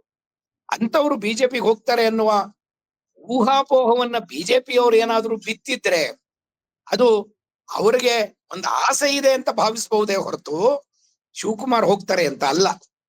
ಆದ್ರಿಂದ ಶಿವಕುಮಾರ್ ಹೋದ್ರೆ ಬಿಜೆಪಿಯಲ್ಲಿ ಏನಾಗ್ತದೆ ಅನ್ನೋ ಚರ್ಚೆ ಬರೋದಿಲ್ಲ, ಆ ಚರ್ಚೆ ಅವಶ್ಯಕತೆ ಇಲ್ಲ ಅಂತ ನಾನು ಭಾವಿಸಿದ್ದೇನೆ. ಎಸ್, ಅದಕ್ಕೆ ಪೂರಕವಾದಂತ ಇನ್ನೊಂದು ಪ್ರಶ್ನೆ. ಈಗ ಏನು ಇವರು ಒಂದು ಶೋ ಮಾಡ್ತಾ ಇದ್ದಾರೆ ಡಿ ಕೆ ಶಿವಕುಮಾರ್ ಅವರು, ನಾನು ತುಂಬಾ ಆಸ್ತಿಕ, ನಾನು ತುಂಬಾ ಧರ್ಮವೀರು, ಹಿಂದೂ ಧರ್ಮದ ಮೇಲೆ ನನಗೆ ಶ್ರದ್ಧೆ ಇದೆ, ನಾನು ಹುಟ್ಟಿದ್ದು ಹಿಂದುವಾಗಿ ಸಾಯುವುದು ಹಿಂದುವಾಗಿ ಅನ್ನುವಂತ ಮಾತುಗಳನ್ನ ಇವತ್ತು ಪಬ್ಲಿಕ್ ಆಗಿ ಏನು ಗಟ್ಟಿಯಾಗಿ ಹೇಳ್ತಾ ಇದ್ದಾರೆ, ಇದರ ಹಿನ್ನೆಲೆ ಏನಿರಬಹುದು? ಕೆಲವರು ಹೇಳ್ತಾರೆ ಏನಂತ ಹೇಳಿದ್ರೆ, ಇಲ್ಲೆಲ್ಲ ಕಾಂಗ್ರೆಸ್ನವ್ರದ್ದು ಒಂದು ಸ್ಟ್ರಾಟಜಿ ಇದೆ. ಒಂದು ಕಡೆಯಿಂದ ಸಿದ್ದರಾಮಯ್ಯ ಅವರು ಬಹಳ ಸೆಕ್ಯುಲರು, ಆಮೇಲೆ ಬಹಳ ಮೈನಾರಿಟಿ ಪರ, ದಲಿತರ ಪರ, ಒಬಿಸಿಗಳ ಪರ ಅಂತ ತೋರಿಸ್ಕೊಳ್ಳೋದು. ಇನ್ನೊಂದು ಕಡೆಯಿಂದ ಡಿ ಕೆ ಶಿವಕುಮಾರ್ ಅವರು ನಾನು ಹಿಂದೂಗಳ ಪರ ಅಂತ ತೋರಿಸ್ಕೊಳ್ಳೋದು. ಇದೊಂಥರದ ಒಂದು ರಾಜಕೀಯ ತಂತ್ರಗಾರಿಕೆಯನ್ನ ಕಾಂಗ್ರೆಸ್ನವರು ಮಾಡ್ತಾ ಇದ್ದಾರೆ ಅಂತ ಹೇಳ್ಬಿಟ್ಟು ಒಂದು ಹೇಳ್ತಾರೆ. ಈಗ ಇಲ್ಲ, ಈ ರೀತಿಯ ವ್ಯಾಖ್ಯಾನಗಳು ಇವೆ. ಆಮೇಲೆ ಸಾಂದರ್ಭಿಕವಾಗಿ ಕಾಲದ ಈ ಸಂದರ್ಭದಲ್ಲಿ ಶಿವಕುಮಾರ್ ಅವರನ್ನ ಕುರಿತು ಏನೇನು ವ್ಯಾಖ್ಯಾನ ಮಾಡ್ತಿದ್ದಾರೆ ಅವು ತೀರಾ ತಪ್ಪು ಅಂತ ಹೇಳಕ್ಕಾಗದೇ ಇರೋ ಸಂದರ್ಭದಲ್ಲಿ ನಾವೆಲ್ಲ ಸಿಕ್ಕಾಕೊಂಡಿದ್ದೇವೆ. ಏನು, ಕಾಂಗ್ರೆಸ್ ಪಕ್ಷದ ಅಧ್ಯಕ್ಷರು ಕುಂಭಮೇಳದ ಬಗ್ಗೆ ಹೇಳಿದ ಅಭಿಪ್ರಾಯ ಕಾಂಗ್ರೆಸ್ ಪಕ್ಷದ ರಾಜ್ಯದ ಅಧ್ಯಕ್ಷರು ಪಾಲನೆ ಮಾಡಲಿಲ್ಲ ಅನ್ನೋ ಅಭಿಪ್ರಾಯ ಬಹಳ ಜನರಿಗಿದೆ. ಈ ಕಾರಣದಿಂದಾಗಿ ಇಂಥ ವ್ಯಾಖ್ಯಾನಗಳು ಹುಟ್ಟುಕೊಳ್ತವೆ. ಎರಡನೇದು, ಅಮಿತ್ ಶಾ ಅವರು ಭಾಗವಹಿಸುವ ಕಾರ್ಯಕ್ರಮದಲ್ಲಿ ಶಿವಕುಮಾರ್ ಅವರು ಹೋಗಿ ಭಾಗವಹಿಸ್ತಾರೆ ಅಂತ ಆದ್ರೆ ಎಲ್ಲಿ ಅದು? ಯಾವ್ದಾದ್ರು ಸರ್ಕಾರಿ ಕಾರ್ಯಕ್ರಮ ಆದ್ರೆ ಯಾರ್ದು ತಕರಾರಿಲ್ಲ, ಅದು ಪ್ರೋಟೋಕಾಲ್ ಇರ್ತದೆ, ಅವ್ರು ಭಾಗವಹಿಸಲೇಬೇಕಾಗ್ತದೆ, ತಪ್ಪಿಲ್ಲ. ಅದು ಮುಖ್ಯಮಂತ್ರಿ ಆಗ್ಬಹುದು, ಉಪಮುಖ್ಯಮಂತ್ರಿ ಆಗ್ಬಹುದು, ಪ್ರಧಾನಮಂತ್ರಿ, ಗೃಹ ಮಂತ್ರಿ ಬಂದಾಗ ಆ ಕಾರ್ಯಕ್ರಮದಲ್ಲಿ ಭಾಗವಹಿಸೋದು ನ್ಯಾಯಸಮ್ಮತವಾದದ್ದು. ಭಿನ್ನಾಭಿಪ್ರಾಯಗಳು ಎಷ್ಟು ಬೇಕಾದ್ರೂ ಇರ್ಲಿ. ಆದ್ರೆ ಧಾರ್ಮಿಕ ಕಾರ್ಯಕ್ರಮವೊಂದರಲ್ಲಿ ಪಾಲ್ಗೊಳ್ಳುವಾಗ ಅಮಿತ್ ಶಾ ಅಂತವ್ರು ಬರ್ತಾರೆ ಅಂತ ಗೊತ್ತಾದ ಮೇಲೆ ಅಮಿತ್ ಶಾ ಅವರಿಗೆ ಮತ್ತು ಸಂವಿಧಾನಕ್ಕೆ ಬದ್ಧರಾಗಿ ನಾವು ಧಾರ್ಮಿಕ ಕಾರ್ಯಕ್ರಮಗಳನ್ನ ನಡೆಸಬೇಕು ಅನ್ನೋದು ನಮ್ಮೆಲ್ಲರ ನಿರೀಕ್ಷೆ. ಆದ್ರೆ ಆ ನಿರೀಕ್ಷೆಯನ್ನ ಮೀರಿ ನಮ್ಮ ಪಕ್ಷದ ಅಧ್ಯಕ್ಷರು ಅವರ ಜೊತೆ ಭಾಗಿಯಾಗಿದ್ರು ಅಂದ್ರೆ ಶಾಮೀಲಾಗಿದ್ರು ಅಂತಲ್ಲ, ಅಲ್ಲಿ ಭಾಗಿಯಾಗಿದ್ರು ಅಂತ ಅನ್ನೋದು ಅನೇಕರ ವ್ಯಾಖ್ಯಾನಗಳಿಗೆ ನಾನೀಗಾಗಲೇ ಹೇಳದಂತೆ ಕಾರಣ ಆಗಿರೋದು ಸತ್ಯ. ಅದಕ್ಕೆ ಶಿವಕುಮಾರ್ ಅವರೇ ಉತ್ತರ ಕೊಡಬೇಕು ಅನ್ನೋದು ಕೂಡ ನನ್ನ ಸ್ಪಷ್ಟವಾದ ನಿಲುವು. ಅಲ್ಲ ಸರ್, ಇದು ನಿಮ್ಗೆ ನೋಡಿ, ಬೇರೆ ಯಾರೋ ಜಿಲ್ಲಾ ಮಟ್ಟದ ಕಾರ್ಯಕರ್ತರು, ನಾಯಕರು ಈ ತರದ್ ಏನಾದ್ರು ಮಾಡಿದಾಗ ಅವರಿಗೆ ನೋಟಿಸ್ ಹೋಗುತ್ತೆ ಕೆಪಿಸಿಸಿ ಅಂತ. ಕೆಪಿಸಿಸಿ ಅಧ್ಯಕ್ಷರೇ ಮಾಡ್ತಾ ಇದ್ದಾರೆ ಇದನ್ನು. ನೀವೇನ್ ಹೇಳ್ತಾ ಇದ್ದೀರಿ, ಡಿ ಕೆ ಶಿವಕುಮಾರ್ ಅವರೇ ಉತ್ತರ ಕೊಡ್ಬೇಕು ಅಂತ ಹೇಳ್ಬಿಟ್ಟು. ಯಾಕೆ ಎಐಸಿಸಿ ಅಧ್ಯಕ್ಷರು ನೋಟಿಸ್ ಕೊಡಬಾರ್ದಾ? ಅಥವಾ ಈ ಕುರಿತು correct I agree with you. High command ಈ ಕುರಿತು ಆಕ್ಷೇಪವನ್ನ ವ್ಯಕ್ತಪಡಿಸಿ ಶಿವಕುಮಾರ್ ಅವರಿಗೆ ವಿವರಣೆಯನ್ನ ಕೇಳಿದ್ರೆ ಒಳ್ಳೆ ಬೆಳವಣಿಗೆ. ಅದು ಅವ್ರಿಗೆ ಈ ರೀತಿಯ ನಡವಳಿಕೆಗಳು ಅನುಮಾನಾಸ್ಪದವಾಗಿವೆ ಅಂತ ಅನ್ನುವ ಭಾವನೆಯನ್ನ ವ್ಯಕ್ತ ಮಾಡ್ತವೆ. ಆದ್ರೆ ಒಂದು ರಾಜ್ಯದ ಸರ್ವೋಚ್ಚ ಉಪಮುಖ್ಯಮಂತ್ರಿಯೊಬ್ಬರನ್ನ ನೋಟಿಸ್ ಕೇಳೋದಾಗ್ಬಹುದು ಅಥವಾ ಸಾರ್ವಜನಿಕವಾಗಿ ವಿಚಾರಣೆಗೆ ಆಗು ಮಾಡ್ತಕ್ಕಂಥದ್ದು ತುಂಬಾ ಕಷ್ಟದ ಕೆಲಸ ಯಾವುದೇ ರಾಜಕೀಯ ಪಕ್ಷಕ್ಕೆ. ಬಿಜೆಪಿಯನ್ನು ನಾವು ನೋಡ್ತಾ ಇದ್ದೇವೆ, ನೂರಾರು ಚೂರುಗಳಾಗಿ ಬೀದಿ ಬೀದಿಯಲ್ಲಿ ಮಾತನಾಡ್ತಿರ್ತಕ್ಕಂಥವ್ರಿಗೆ ಸಣ್ಣ ವಿವರಣೆಯನ್ನು ಕೇಳುವ ಧೈರ್ಯ ಬಿಜೆಪಿ ಹೈಕಮಾಂಡ್ ಮಾಡಿಲ್ಲ. ಅಲ್ಲ, ಅದು ನಮಗೆ ಆದರ್ಶ ಅಂತ ನಾನು ಹೇಳ್ತಿಲ್ಲ. ಕಾಂಗ್ರೆಸ್ ಎಲ್ಲ ಕಾಲದಲ್ಲಿ ತಪ್ಪು ಮಾಡಿದ ನಾಯಕರ ಮೇಲೆ ನಿರ್ದಾಕ್ಷಿಣ್ಯವಾಗಿ ಕ್ರಮ ಕೈಗೊಂಡಿದೆ. ದೊಡ್ಡ ದೊಡ್ಡ ನಾಯಕರು ಪಕ್ಷ ಬಿಟ್ಟು ಹೋದಾಗ ಅದನ್ನ ಅರಗಿಸ್ಕೊಂಡು ಅಧಿಕಾರಕ್ಕೆ ಬಂದಿದೆ.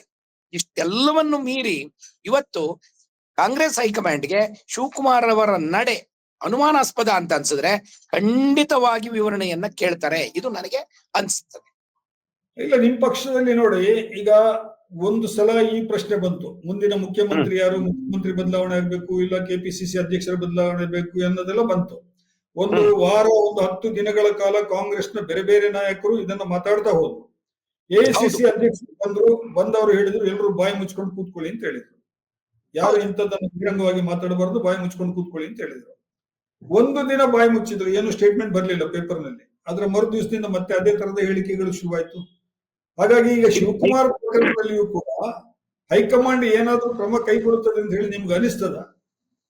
ಸರ್, ಯಾರ್ಯಾರು ಯಾವ್ಯಾವ ಸಂದರ್ಭದಲ್ಲಿ ಪಕ್ಷದ ಸಿದ್ಧಾಂತಕ್ಕೆ ವಿರುದ್ಧವಾಗಿ ನಡ್ಕೊಂಡಿದ್ದಾರೆ ಅವರನ್ನ ವಿಚಾರಣೆಗೊಳಪಡಿಸುವ, ಅವರಿಂದ ಸಮಜಾಯಿಷಿಯನ್ನು ಕೇಳುವ ಕೆಲಸವನ್ನ ಪಕ್ಷ ಮಾಡಿದೆ. ಮಲ್ಲಿಕಾರ್ಜುನ ಖರ್ಗೆ ಅವರು ಈ ವಿಚಾರದಲ್ಲಿ ಯಾವ ಮುಲಾಜಿಗೂ ಒಳಗಾಗೋದಿಲ್ಲ ಅನ್ನೋದು ನನಗಿರುವ ನಂಬಿಕೆ ಮಾತ್ರ ಅಲ್ಲ, ಅವ್ರು ಹಾಗೆ ನಡ್ಕೊಂಡಿದ್ದಾರೆ. ರಾಹುಲ್ ಗಾಂಧಿ ಅವರು ಮತ್ತು ಪಕ್ಷದ ಹೈಕಮಾಂಡು ಎಂತ ದೊಡ್ಡ ನಾಯಕರನ್ನು ಕೂಡ ಎಂತ ಗಂಭೀರವಾದ ಸಂದರ್ಭದಲ್ಲಿ ಕೂಡ ಪ್ರಶ್ನೆ ಮಾಡಿದ್ದಾರೆ ಮತ್ತು ಕ್ರಮ ತಗೊಂಡಿದ್ದಾರೆ. ಅನೇಕ ಉದಾಹರಣೆಗಳಿವೆ. ಗೆಹ್ಲೋಟ್ ಅಂತವರು ರಾಜೀನಾಮೆ ಕೊಡಬೇಕಾದ ಪರಿಸ್ಥಿತಿ ಬಂದಾಗ, ನಿರಾಕರಣೆ ಮಾಡಿದಾಗ ಅವರನ್ನ ಅಖಿಲ ಭಾರತ ಕಾಂಗ್ರೆಸ್ ಅಧ್ಯಕ್ಷರಾಗಿ ಸ್ಪರ್ಧೆ ಮಾಡೋದನ್ನ ತಡೆದ್ರು ಹೈಕಮಾಂಡ್ನವರು. ಈ ರೀತಿ ಅನೇಕ ಉದಾಹರಣೆಗಳನ್ನ ನಾನು ಕೊಡಬಲ್ಲೆ. ಆದರೆ ಈ ಸಂದರ್ಭದಲ್ಲಿ ಕೂಡ ಪರಿಸ್ಥಿತಿ ಅಷ್ಟು ಗಂಭೀರವಾಗಿದೆ ಅಂತ ನನಗೇನು ಅನಿಸ್ತಾ ಇಲ್ಲ. ಇವತ್ತು ಅದನ್ನು ಪ್ರಶ್ನೆ ಮಾಡಿರೋನೊಬ್ಬ ಎಐಸಿಸಿಯ ಕಾರ್ಯದರ್ಶಿ, ಅವರಿಗೆ ಅಭಿಪ್ರಾಯ ಸರಿ ಅಂತ ಹೇಳ್ತಿರೋರು ಕಾಂಗ್ರೆಸ್ಸಿನ ಸಾಮಾನ್ಯ ಕಾರ್ಯಕರ್ತರು. ಸೊ ಇವರೆಲ್ಲರಿಗೂ ಒಂದು ಮುಕ್ತ ಅವಕಾಶ ಇದೆಯಲ್ಲ ತಮಗಿರುವ ಅನುಮಾನವನ್ನು ಬಗೆಹರಿಸಿಕೊಳ್ಳೋದಕ್ಕೆ. ಇದನ್ನ ಹೈಕಮಾಂಡ್ ಸುಮ್ಮನೆ ನೋಡ್ತದೆ ಅಂತ ನಂಗೆ ಅನ್ಸೋದಿಲ್ಲ. ಅವರು ಖಂಡಿತವಾಗಿ ಸೂಕ್ತ ಸಮಯದಲ್ಲಿ ಕ್ರಮವನ್ನ ಕೈಗೊಳ್ತಾರೆ ಅಂತ ಅನಿಸ್ತದೆ. ಅಲ್ಲಿವರೆಗೆ ಕಾಯ್ಬೇಕಷ್ಟೇ. ಆಮೇಲೆ ಯಾವುದು ಈ ರೀತಿ ನಡೆದ ಮರುಗಳಿಗೆಯಲ್ಲಿ ಅವ್ರ ಮೇಲೆ ಕ್ರಮ ಆಗ್ತದೆ ಅಂತ ನಿರೀಕ್ಷೆ ಮಾಡೋದು ಕಾರ್ಯಸಾಧುವಾದದ್ದಲ್ಲ. ನನ್ನ ಪ್ರಕಾರ ನಿರೀಕ್ಷೆ ಮಾಡಬಾರ್ದು ಹಾಗೆ. ಆ ರೀತಿಯ ಕಾರಣದಿಂದಾಗಿ ನನಗೆ ಅನಿಸ್ತದೆ ಸಂದರ್ಭವನ್ನ ಕಾದು ಶಿವಕುಮಾರ್ ಅವರಿಂದ ಈ ಅನುಮಾನಗಳಿಗೆ ಉತ್ತರ ಬರದೆ ಹೋದ್ರೆ, ಅಥವಾ ಅವರು ಇದು ನನ್ನ ಜವಾಬ್ದಾರಿ ಅಲ್ಲ, ನಾನು ಹೈಕಮಾಂಡ್ ತಿಳಿಸ್ತೇನೆ ಅಂತ ಅನ್ನುವ ಅಭಿಪ್ರಾಯವನ್ನ ತಳೆದ್ರೆ, ಆ ನಂತರದಲ್ಲಿ ಏನ್ ಮಾಡ್ಬೇಕು ಅಂತ ಹೈಕಮಾಂಡ್ ಯೋಚನೆ ಮಾಡಿ. ಎಸ್ ಅಶೋಕ್ ಅವರೇ, ಶಿವಕುಮಾರ್ ಅವರಿಗೆ ಕೆಪಿಸಿಸಿ ಅಧ್ಯಕ್ಷತೆಯನ್ನು ಈಗ ಉಳಿಸ್ಕೊಳ್ಬೇಕಾಗಿದೆ ತುರ್ತಾಗಿ. ಅವ್ರದ್ದು ನಮಗೆ ಗೊತ್ತಾಗಿರುವ ಪ್ರಕಾರ, ನಾವು ಊಹೆ ಮಾಡಿರುವ ಪ್ರಕಾರ ಅವ್ರದ್ದು ಒಂದು ಸ್ಟ್ರಾಟಜಿ ಏನು ಅಂತ ಹೇಳಿದ್ರೆ, ಒಂದು, ನಾನು ಇದೇ ಹುದ್ದೆನಲ್ಲಿ ಮುಂದುವರಿಬೇಕು, ಡೆಪ್ಟಿ ಸಿಎಂ ಆಗಿ ಮತ್ತು ಕೆಪಿಸಿಸಿ ಅಧ್ಯಕ್ಷನಾಗಿ ಮುಂದುವರಿಬೇಕು. ಇಲ್ಲ, ನಾನು ಎರಡನ್ನು ಬಿಟ್ಕೊಡ್ಲಿಕ್ಕೆ ತಯಾರಿದ್ದೀನಿ, ನನ್ನನ್ನ ಮುಖ್ಯಮಂತ್ರಿಯಾಗಿ ನೀವು ಮಾತು ಕೊಟ್ಟಾಗೆ ಮುಖ್ಯಮಂತ್ರಿಯಾಗಿ ಮಾಡ್ಬೇಕನ್ನುವಂಥದ್ದು ಅವರ ಸ್ಟ್ರಾಟಜಿ ಇದ್ದಾಗೆ ಕಾಣಿಸ್ತದೆ. ನಾನು ನಿಮಗೆ ಕೇಳ್ತಾ ಇರೋ ಪ್ರಶ್ನೆ ಏನಂತ ಹೇಳಿದ್ರೆ, ಈ ಉದ್ದೇಶ ಸಾಧನೆಗಾಗಿ ಅವರು ಬಿಜೆಪಿ ಹೆಸರನ್ನ ಬಳಸ್ಕೊಳ್ತಾ ಇದ್ದಾರಾ? ಬಿಜೆಪಿ ಎಂಬ ಒಂದು ಅಸ್ತ್ರವನ್ನ ತೋರಿಸ್ತಾ ಇದ್ದಾರಾ? ನಿಮ್ಗೆ ಹಂಗ ಅನಿಸ್ತಾ ಇದೆಯಾ? ನೀವು ಸೀಸನ್ಡ್ ಪೊಲಿಟಿಷಿಯನ್, ನೀವು ಬಹಳಷ್ಟು ಒಂದು ಅಶೋಕ್ ಒಂದು ರಿಕ್ವೆಸ್ಟ್ ಮಾಡ್ತೀನಿ. ನಮ್ಮ ತ್ರಿವರ್ಣ ನ್ಯೂಸ್ ನ ಚಾನೆಲ್ ನಲ್ಲಿ ನಾವು TRP ಚರ್ಚೆ ಮಾಡೋದಿಲ್ಲ ಯಾವತ್ತು. ಆದ್ರಿಂದ ನೀವು ಸ್ವಲ್ಪ ಡಿವಿಯೇಟ್ ಮಾಡೋದು ಬೇಡ, ನೇರವಾಗಿ ಸ್ವಲ್ಪ ಏನ್ ಅನಿಸ್ತದೆ. ಕರ್ನಾಟಕದ ಜನರಿಗೆ ಈ ರಾಜಕೀಯವನ್ನ ಈಗ ಏನು ವ್ಯತ್ಯಾಸ ಇಲ್ಲ ಅಂದ್ರೆ ಏನು, ಬಿಜೆಪಿ ಕಾಂಗ್ರೆಸ್ಗೆ ಮತ್ತೆ ಏನು ವ್ಯತ್ಯಾಸ ಇಲ್ಲ ಅಂತ ಹೇಳಿ ನಿಮ್ಗೆ ಅನ್ಸ್ಬಿಟ್ರೆ ಮತ್ತೆ ಮುಗಿದೋಯ್ತಲ್ಲ ರಾಜಕೀಯ. ಸೊ ನಿಮ್ಗೆ ಬಿಜೆಪಿ ಹೆಸರನ್ನ ಬಳಸ್ಕೊತಾ ಇದ್ದಾರೆ ಅಂತ ಅನಿಸ್ತಾ ಇದೆಯಾ? ನೋಡಿ, ಬಿಜೆಪಿನ ಇದೇ ರೀತಿನೇನೆ ನಾನು ಅದಕ್ಕೆ ಹೇಳಿದ್ದು, ಉಲ್ಲೇಖ ಮಾಡಿದ್ದು 2009ನೇ ಇಸ್ವಿನಲ್ಲಿ ಯಾವಾಗ ಈ ಲೋಕಸಭೆ ಚುನಾವಣೆ ನಡೀಲಿಕ್ಕಿಂತ ಮುಂಚೆ ನನ್ನ ಲೀಡರ್ ಆಫ್ ಅಪೋಸಿಷನ್ ಮಾಡ್ಬೇಕು ಅಂತ ಹೇಳಿ ಸಿದ್ದರಾಮಯ್ಯನವ್ರಿಗೆ ಆಸೆ ಇರುತ್ತೆ. ಆವಾಗ ಸಿದ್ದರಾಮಯ್ಯವ್ರಿಗೆ ಯಾವುದೇ ಪದವಿ ಇರೋದಿಲ್ಲ. ಅದಕ್ಕೋಸ್ಕರ ಆಗ LOP ಲೀಡರ್ ಆಫ್ ಅಪೋಸಿಷನ್ ಆಗಿ ಮಲ್ಲಿಕಾರ್ಜುನ್ ಖರ್ಗೆ ಅವ್ರು ಇರ್ತಾರೆ. ಅವ್ರನ್ನ ನೀವು ಪದಚ್ಯುತಿಗೊಳಿಸಿ ನನ್ನ ಮಾಡದೇ ಇದ್ರೆ ನಾನು ಬಿಜೆಪಿಗೆ ಹೋಗ್ತೀನಿ ಅಂತ ಹೇಳಿ ಆವತ್ತಿನ ಬಿಜೆಪಿ ಹಿರಿಯ ನಾಯಕರನ್ನ ಭೇಟಿ ಮಾಡಿದಂತಹದ್ದು ಸಿದ್ದರಾಮಯ್ಯನವರು. ಆವತ್ತು ಎಲ್ಲಾ ಹಿರಿಯ ನಾಯಕರ ಮನೆಗೆ ಹೋಗಿ ತಿಂಡಿ ತಿನ್ಕೊಂಡ್ ಬರ್ತಾರೆ. ಅಲ್ಲಲ್ಲ, ಅವ್ರು ತಿಂಡಿ ತಿನ್ಕೊಂಡ್ ಬರ್ತಾರೆ. ಆಮೇಲೆ ಮೆಸೇಜ್ ನ ಕ್ಲಿಯರ್ ಆಗಿ ಕೊಡ್ತಾರೆ ಸೋನಿಯಾ ಗಾಂಧಿ ಅವ್ರಿಗೆ, ನಾನೇನಾದ್ರೂ ನೀವು ಲೀಡರ್ ಆಫ್ ಅಪೋಸಿಷನ್ ಮಾಡದೇ ಇದ್ರೆ ನಾನು ಬಿಜೆಪಿಗೆ ಹೋಗ್ತೀನಿ ಅಂತಕ್ಕಂಥ ಮೆಸೇಜ್ ನ ಕೊಟ್ರು ಅನ್ನತಕ್ಕಂಥದ್ದು ತಮ್ಮಂತ ಅನೇಕ ರಾಜಕೀಯ ವಿಶ್ಲೇಷಕರು ಹೇಳ್ತಕ್ಕಂಥದ್ದು ಒಂದು. ಎರಡನೇದು, ಅದರಿಂದಾಗಿ ಇವ್ರಿಗೆ ಲೋಕಸಭಾ ಟಿಕೆಟ್ ಕೊಟ್ಟು ಅಲ್ಲಿ ಮಂತ್ರಿ ಮಾಡಿ ಮತ್ತು ಇವ್ರನ್ನ ಇಲ್ಲಿ ಲೀಡರ್ ಆಫ್ ಅಪೋಸಿಷನ್ ಮಾಡತಕ್ಕಂಥದ್ದು ಆಗಿತ್ತು ಕಾಂಗ್ರೆಸ್ಗೆ. ಇವತ್ತು ಇದೇ ಪ್ಲಾಟ್ಫಾರ್ಮ್ ನ DK ಶಿವಕುಮಾರ್ ಅವರು ಉಪಯೋಗಿಸ್ತಿದಾರಾ ಅಂತ ತಮ್ಮಂತವ್ರು ವಿಶ್ಲೇಷಣೆ ಮಾಡ್ಬೋದು. ಆದ್ರೆ ಈ ವಿಚಾರ ಏನು ಅಂದ್ರೆ, ನಾವ್ ಹೇಳ್ತಕ್ಕಂತಹದ್ದು ಟೋಕನ್ ಆಫ್ ಯಾವುದೇ ರಿಲಿಜಿಯಸ್ ಅಪೀಸ್ಮೆಂಟ್ ಗೆ ಟೋಕನಿಸಂ ಬೇಡ. ನೀವು ಕೆಲಸ ಮಾಡೋದಾದ್ರೆ ಯಾವುದೇ ಧರ್ಮ ಅಥವಾ ಯಾವುದೇ ಜಾತಿ ಮತ ಬಿಟ್ಟು ಕೆಲಸ ಮಾಡಿ. ಯಾಕೆ ಅಂತಂದ್ರೆ ಇವತ್ತು ಕೆಲಸ ಆಗ್ಬೇಕಾಗಿರ್ತಕ್ಕಂಥದ್ದು ಸಿದ್ದರಾಮಯ್ಯನವ್ರು ಇರ್ಬೋದು ಅಥವಾ ಡಿ ಕೆ ಶಿವಕುಮಾರ್ ಇರ್ಬೋದು, ಅನೇಕ ಜನ ಪೋರ್ಟ್ಫೋಲಿಯೋಸ್ ನನ್ನ ಹತ್ರ ಹಗರಣಗಳ ಪಟ್ಟಿ ಇದೆ. ಮತ್ತು ಕೆಲಸ ಆಗದೆ 86,000 ಫೈಲ್ಸ್ 86,000 ಫೈಲ್ಸ್ ಇವತ್ತು ಪೆಂಡಿಂಗ್ ಇರ್ತಕ್ಕಂಥದ್ದು. Utilisation of funds not even 59%. As of today when we are speaking on 28th of February 58% utilisation ಆಗಿಲ್ಲ. ಈ ರೀತಿ ಕೆಲಸ ಮಾಡ್ಲಿಕ್ಕೆ ಕಾಂಗ್ರೆಸ್ ಗವರ್ನಮೆಂಟ್ ಗೆ ಕರ್ನಾಟಕ ಜನತೆ 136 ಸೀಟ್ ಕೊಟ್ಟು ಕಳಿಸ್ತ್ರ. ಇವತ್ತು 136 ಸೀಟ್ಗಳ ಜೊತೆಗೆ ಕಾಂಗ್ರೆಸ್ ಗವರ್ನಮೆಂಟ್ ಏನ್ ಮಾಡ್ತಾ ಇದೆ, ಜನಕ್ಕೆ ಒಂದು ನ್ಯಾಯ ಕೊಡ್ತಕ್ಕಂತ ಕೆಲಸ ಮಾಡಿ. ಬೆಂಗಳೂರಲ್ಲಿ 28,000 ಪಾಟ್ ಹೋಲ್ಸ್ ಬಿದ್ದಿದೆ, ಅದನ್ನ ತುಂಬತಕ್ಕಂತ ಕೆಲಸ ಮಾಡಿ. ಜನ ಗೆಸ್ಟ್ ಲೆಕ್ಚರರ್ಸ್ಗೆ ಸಂಬಳ ಕೊಟ್ಟಿಲ್ಲ, ಅದನ್ನ ಕೊಡ್ತಕ್ಕಂತ ಕೆಲಸ ಮಾಡಿ. ನೀವು ಅದು ಬಿಟ್ಟು ನಾನು ಬಿಜೆಪಿಗೂ ಬರ್ತೀವೋ ಅಥವಾ ಕಾಂಗ್ರೆಸ್ ನಲ್ಲಿ ಬಣ ರಾಜಕೀಯ ಇದೆಯೋ ನಮಗೇನು ಬೇಕಾಗಿಲ್ಲ. ನಾವು ಎಲ್ಲರೂ ಸಹ ಮೊದಲಿಗೆ ಕರ್ನಾಟಕದ ಜನತೆಗೆ ನ್ಯಾಯ ಒದಗಿಸ್ತಕ್ಕಂತ ಕೆಲಸನ ನಾವು ಅಪೋಸಿಷನ್ ಆಗಿ ನಾವು ಮಾಡ್ತಾ ಇದ್ರೆ ರೂಲಿಂಗ್ ಪಾರ್ಟಿಯಾಗಿ ಕಾಂಗ್ರೆಸ್ಸಿಗರು ಮಾಡ್ತಾ ಇದಾರ ಅಂತಕ್ಕಂತಹದ್ದು ನಮ್ಮ ಮೊದಲ ಪ್ರಶ್ನೆ. ಎರಡನೇ ಪ್ರಶ್ನೆ ಏನು ಅಂತಂದ್ರೆ, ನೀವು ಯಾವ ರೀತಿ ಯಾವ್ದಾದ್ರು ಒಂದು ಕಾರ್ಯಕ್ರಮಕ್ಕೆ ಹೋಗ್ಬಿಟ್ಟು ನೀವು ನಾನು ಹಿಂದೂ ಅಂತ ಹೇಳ್ಬಿಟ್ಟಿದ್ ಕೂಡ್ಲೆ ಹಿಂದೂಗಳು ಯಾರು ನಂಬಲ್ಲ. ನೀವು ಯಾವ್ದೋ ಒಂದು ಕಾರ್ಯಕ್ರಮಕ್ಕೆ ಈಗಾಗ್ಲೇ ನೋಡಿದೀವಿ ಏನು ಅಂತಂದ್ರೆ, ಆಗ್ಲೇ ಪಾಪ ಎಲ್ಲ ಹನುಮಂತಯ್ಯನವ್ರು ಹೇಳ್ತಾ ಇದ್ರು, ಯಾಕೋಸ್ಕರ ನಾವು ಅಪೀಸ್ಮೆಂಟ್ ಮಾಡ್ತಾರೆ ಇವರು. ಅದು ಒಂದು ಕಮ್ಯುನಿಟಿಗೆ ಯಾಕೆ ಅಪೀಸ್ಮೆಂಟ್ ಮಾಡ್ತಾರೆ ಅಂದ್ರೆ, ಕರ್ನಾಟಕದಲ್ಲಿ 161 ಕೋಟಿ ವೋಟ್ ಬಿತ್ತು. ಯಾರಿಗೆ 161 crores ವೋಟ್ ಬಿತ್ತು ಕಾಂಗ್ರೆಸ್ ಪಾರ್ಟಿಗೆ. ಅದರಲ್ಲಿ ಮುಸಲ್ಮಾನರು 55 ಲಕ್ಷ ಇದ್ರು. ಮಿಕ್ದವ್ರೆಲ್ಲರೂ ಬೇರೆ ಕಮ್ಯುನಿಟಿ ಅವರು ಇದ್ರಲ್ವಾ, ಕ್ರಿಶ್ಚಿಯನ್ಸ್ ಇದ್ರು, ಹಿಂದೂಗಳು ಇದ್ರಲ್ವಾ. ಆದ್ರೆ ಸರ್ಕಾರ ಬಂದಾಗ ಮುಖ್ಯಮಂತ್ರಿಗಳು, ಗೃಹ ಸಚಿವರು, ಉಪಮುಖ್ಯಮಂತ್ರಿಗಳು ಮತ್ತೆ ಅನೇಕ ಸಚಿವರು ಏನ್ ಹೇಳ್ತಾರೆ, ನಿಮ್ಮಿಂದ ಈ ಸರ್ಕಾರ ಇರೋದು, ನಿಮಗೋಸ್ಕರ ಈ ಸರ್ಕಾರ ಇರೋದು ಅಂತ ಹೇಳಿದ್ರೋ ಇಲ್ವೋ? ಈ ಮಾತನ್ನ ಎದೆ ಮುಟ್ ನೋಡ್ಕೊಂಡು ಹೇಳ್ಬೇಕು. ಓಪನ್ ಮೀಟಿಂಗ್ಸ್ ಅಲ್ಲಿ ಹೇಳಿದ್ದಾರೆ, ಓಪನ್ ಮೀಟಿಂಗ್ಸ್ ಅಲ್ಲಿ. ಅದಕ್ಕೋಸ್ಕರ ಬೇರೆ ಜನ ಏನ್ ಮಾಡ್ಬೇಕು, ನೀವು ಇಂತಹ ಅಪೀಸ್ಮೆಂಟ್ ಪಾಲಿಟಿಕ್ಸ್ ನ ಬಿಟ್ಟು ಎಲ್ಲಾ ಜನಾಂಗ 1,61,00,000 ಜನ ಅಲ್ಲ ನಿಮ್ಗೆ ಓಟ್ ಹಾಕಿರ್ತಕ್ಕಂತಹದ್ದು. ನೀವು ಓಟ್ ಹಾಕಿರೋದು ಅವರೇ ಇರ್ಬೋದು, ಆದ್ರೆ ಕರ್ನಾಟಕದ 6,70,00,000 ಜನಕ್ಕೆ ತಾವು ರೆಸ್ಪಾನ್ಸಿಬಲ್. ಇವತ್ತು ಕೆಲಸ ಮಾಡ್ಬೇಕಾಗಿರೋದು ನೀವು 6,70,00,000 ಜನಕ್ಕೆ. ಆಗತ್ತೆ ಅನ್ನಿ, ಆಗಲ್ಲ ಅನ್ನಿ, ಮನೆ ಕೊಟ್ಟೋಗಿ, ಪರವಾಗಿಲ್ಲ, ಮನೆ ಕೊಟ್ಟೋಗಿ ನಾವು ಕೆಲಸ ಮಾಡಿಸ್ತೀವಿ. ಒಂದು ಬಿಜೆಪಿಯವರ ಎಲ್ಲ ಮಾತುಗಳು ಈ ಪೂರ್ವ ದಿಕ್ಕಿನ ಕಡೆಗೆ, ಅಂದ್ರೆ ಮುಸ್ಲಿಮರನ್ನ ಬೈಯುವ ಕಡೆಗೆ. ಖಂಡಿತವಾಗ್ಲೂ ತಪ್ಪು ಖಂಡಿತವಾಗ್ಲೂ. ನಾನು ಮುಸಲ್ಮಾನರನ್ನ ಬೈದಿಲ್ಲ, ತಮ್ಮ ನಿಲುವನ್ನು ಹೇಳ್ತಾ ಇದ್ದೀನಿ. ತಪ್ಪು, ನಾನು ಮುಸಲ್ಮಾನರನ್ನ ಬೈದಿಲ್ಲ. ನಾನು ಒಂದ್ ನಿಮಿಷ, ತಾವು ಹಿರಿಯರಿದ್ದೀರಾ, ನಾನು ಮುಸಲ್ಮಾನರನ್ನ ಬೈದಿಲ್ಲ. ತಾವು ತಪ್ಪು ಮಾಹಿತಿ ಕೊಡ್ಬೇಡಿ. ನಾನ್ ನಿಮ್ಮ ಧೋರಣೆ ಹೇಳ್ತಾ ಇದ್ದೀನಿ, ನಿಮ್ಮ ಧೋರಣೆ ಹೇಳ್ತಾ ಇಲ್ಲ. ಆ ಕಿಡಿಗೇಡಿಗಳು ಯಾರಿದ್ದಾರೆ ಅವ್ರನ್ನ ಮಾತ್ರ ಬೈತಾ ಇರೋದು. ನಾನು ಹನೀಫ್ ಅಂತ ಹಸನ್ ಅಂತ ನಾವು ಒಂದ್ ನಿಮಿಷ, ತಪ್ಪಾಗಿ ಹೇಳ್ಬೇಡಿ, ನೀವು ತಪ್ಪಾಗಿ ಹೇಳ್ಬೇಡಿ. ಆಮೇಲೆ ಉತ್ತರ ಕೊಡಿ. ಅಲ್ಪಸಂಖ್ಯಾತರನ್ನು ಕುರಿತು ಆಡುವ ಮಾತುಗಳು ಬಹುಸಂಖ್ಯಾತರನ್ನ ಕ್ರೋಢೀಕರಣ ಮಾಡುವ, ಅವರ ತುಷ್ಟೀಕರಣ ಮಾಡುವ ಕಾರ್ಯಕ್ರಮದ ಭಾಗ ಅದು. ಇದರಲ್ಲಿ ಏನು ವಿಶೇಷ ಇಲ್ಲ. ಎರಡನೇದು ಹೇಳ್ತೀನಿ, ಸುಳ್ಳು ಆಪಾದನೆಯನ್ನ ಪದೇ ಪದೇ ಮಾಡೋದು ಖಂಡಿತ ಒಳ್ಳೆ ರಾಜಕೀಯ ಬೆಳವಣಿಗೆ ಅಲ್ಲ. ಅದು ಏನು, ನಿಮಗಾಗಿಯೇ ಸರ್ಕಾರ ಇದೆ ಅಂತ ಯಾರು ಹೇಳಿದ್ರು? ನಮ್ಮ ಸರ್ಕಾರದ ಯೋಜನೆಗಳು, ಅನ್ನಭಾಗ್ಯ ಇರಬಹುದು, ಲಕ್ಷ್ಮೀ ಭಾಗ್ಯ ಇರಬಹುದು, ಮನೆಗೆ ಕೊಡ್ತಕ್ಕಂಥ ಯುವಕರ ನಿಧಿ ಇರಬಹುದು, ಇದೇನು ಧರ್ಮದ ಆಧಾರದ ಮೇಲೆ ಕೊಡ್ತಾ ಇದ್ದೀವಾ? ಬ್ರಾಹ್ಮಣರಿಂದ ಆರಂಭ ಮಾಡಿ ಮುಸಲ್ಮಾನರು, ದಲಿತರವರೆಗೆ ಎಲ್ಲ ಬಡವರಿಗೆ ಸೇರುವಂತ ಕಾರ್ಯಕ್ರಮಗಳಿವು. ಮಹಿಳೆಯರು ಉಚಿತವಾಗಿ ಓಡಾಟ ಮಾಡ್ತಕ್ಕಂಥದ್ದು ಬಸ್ಗಳಲ್ಲಿ.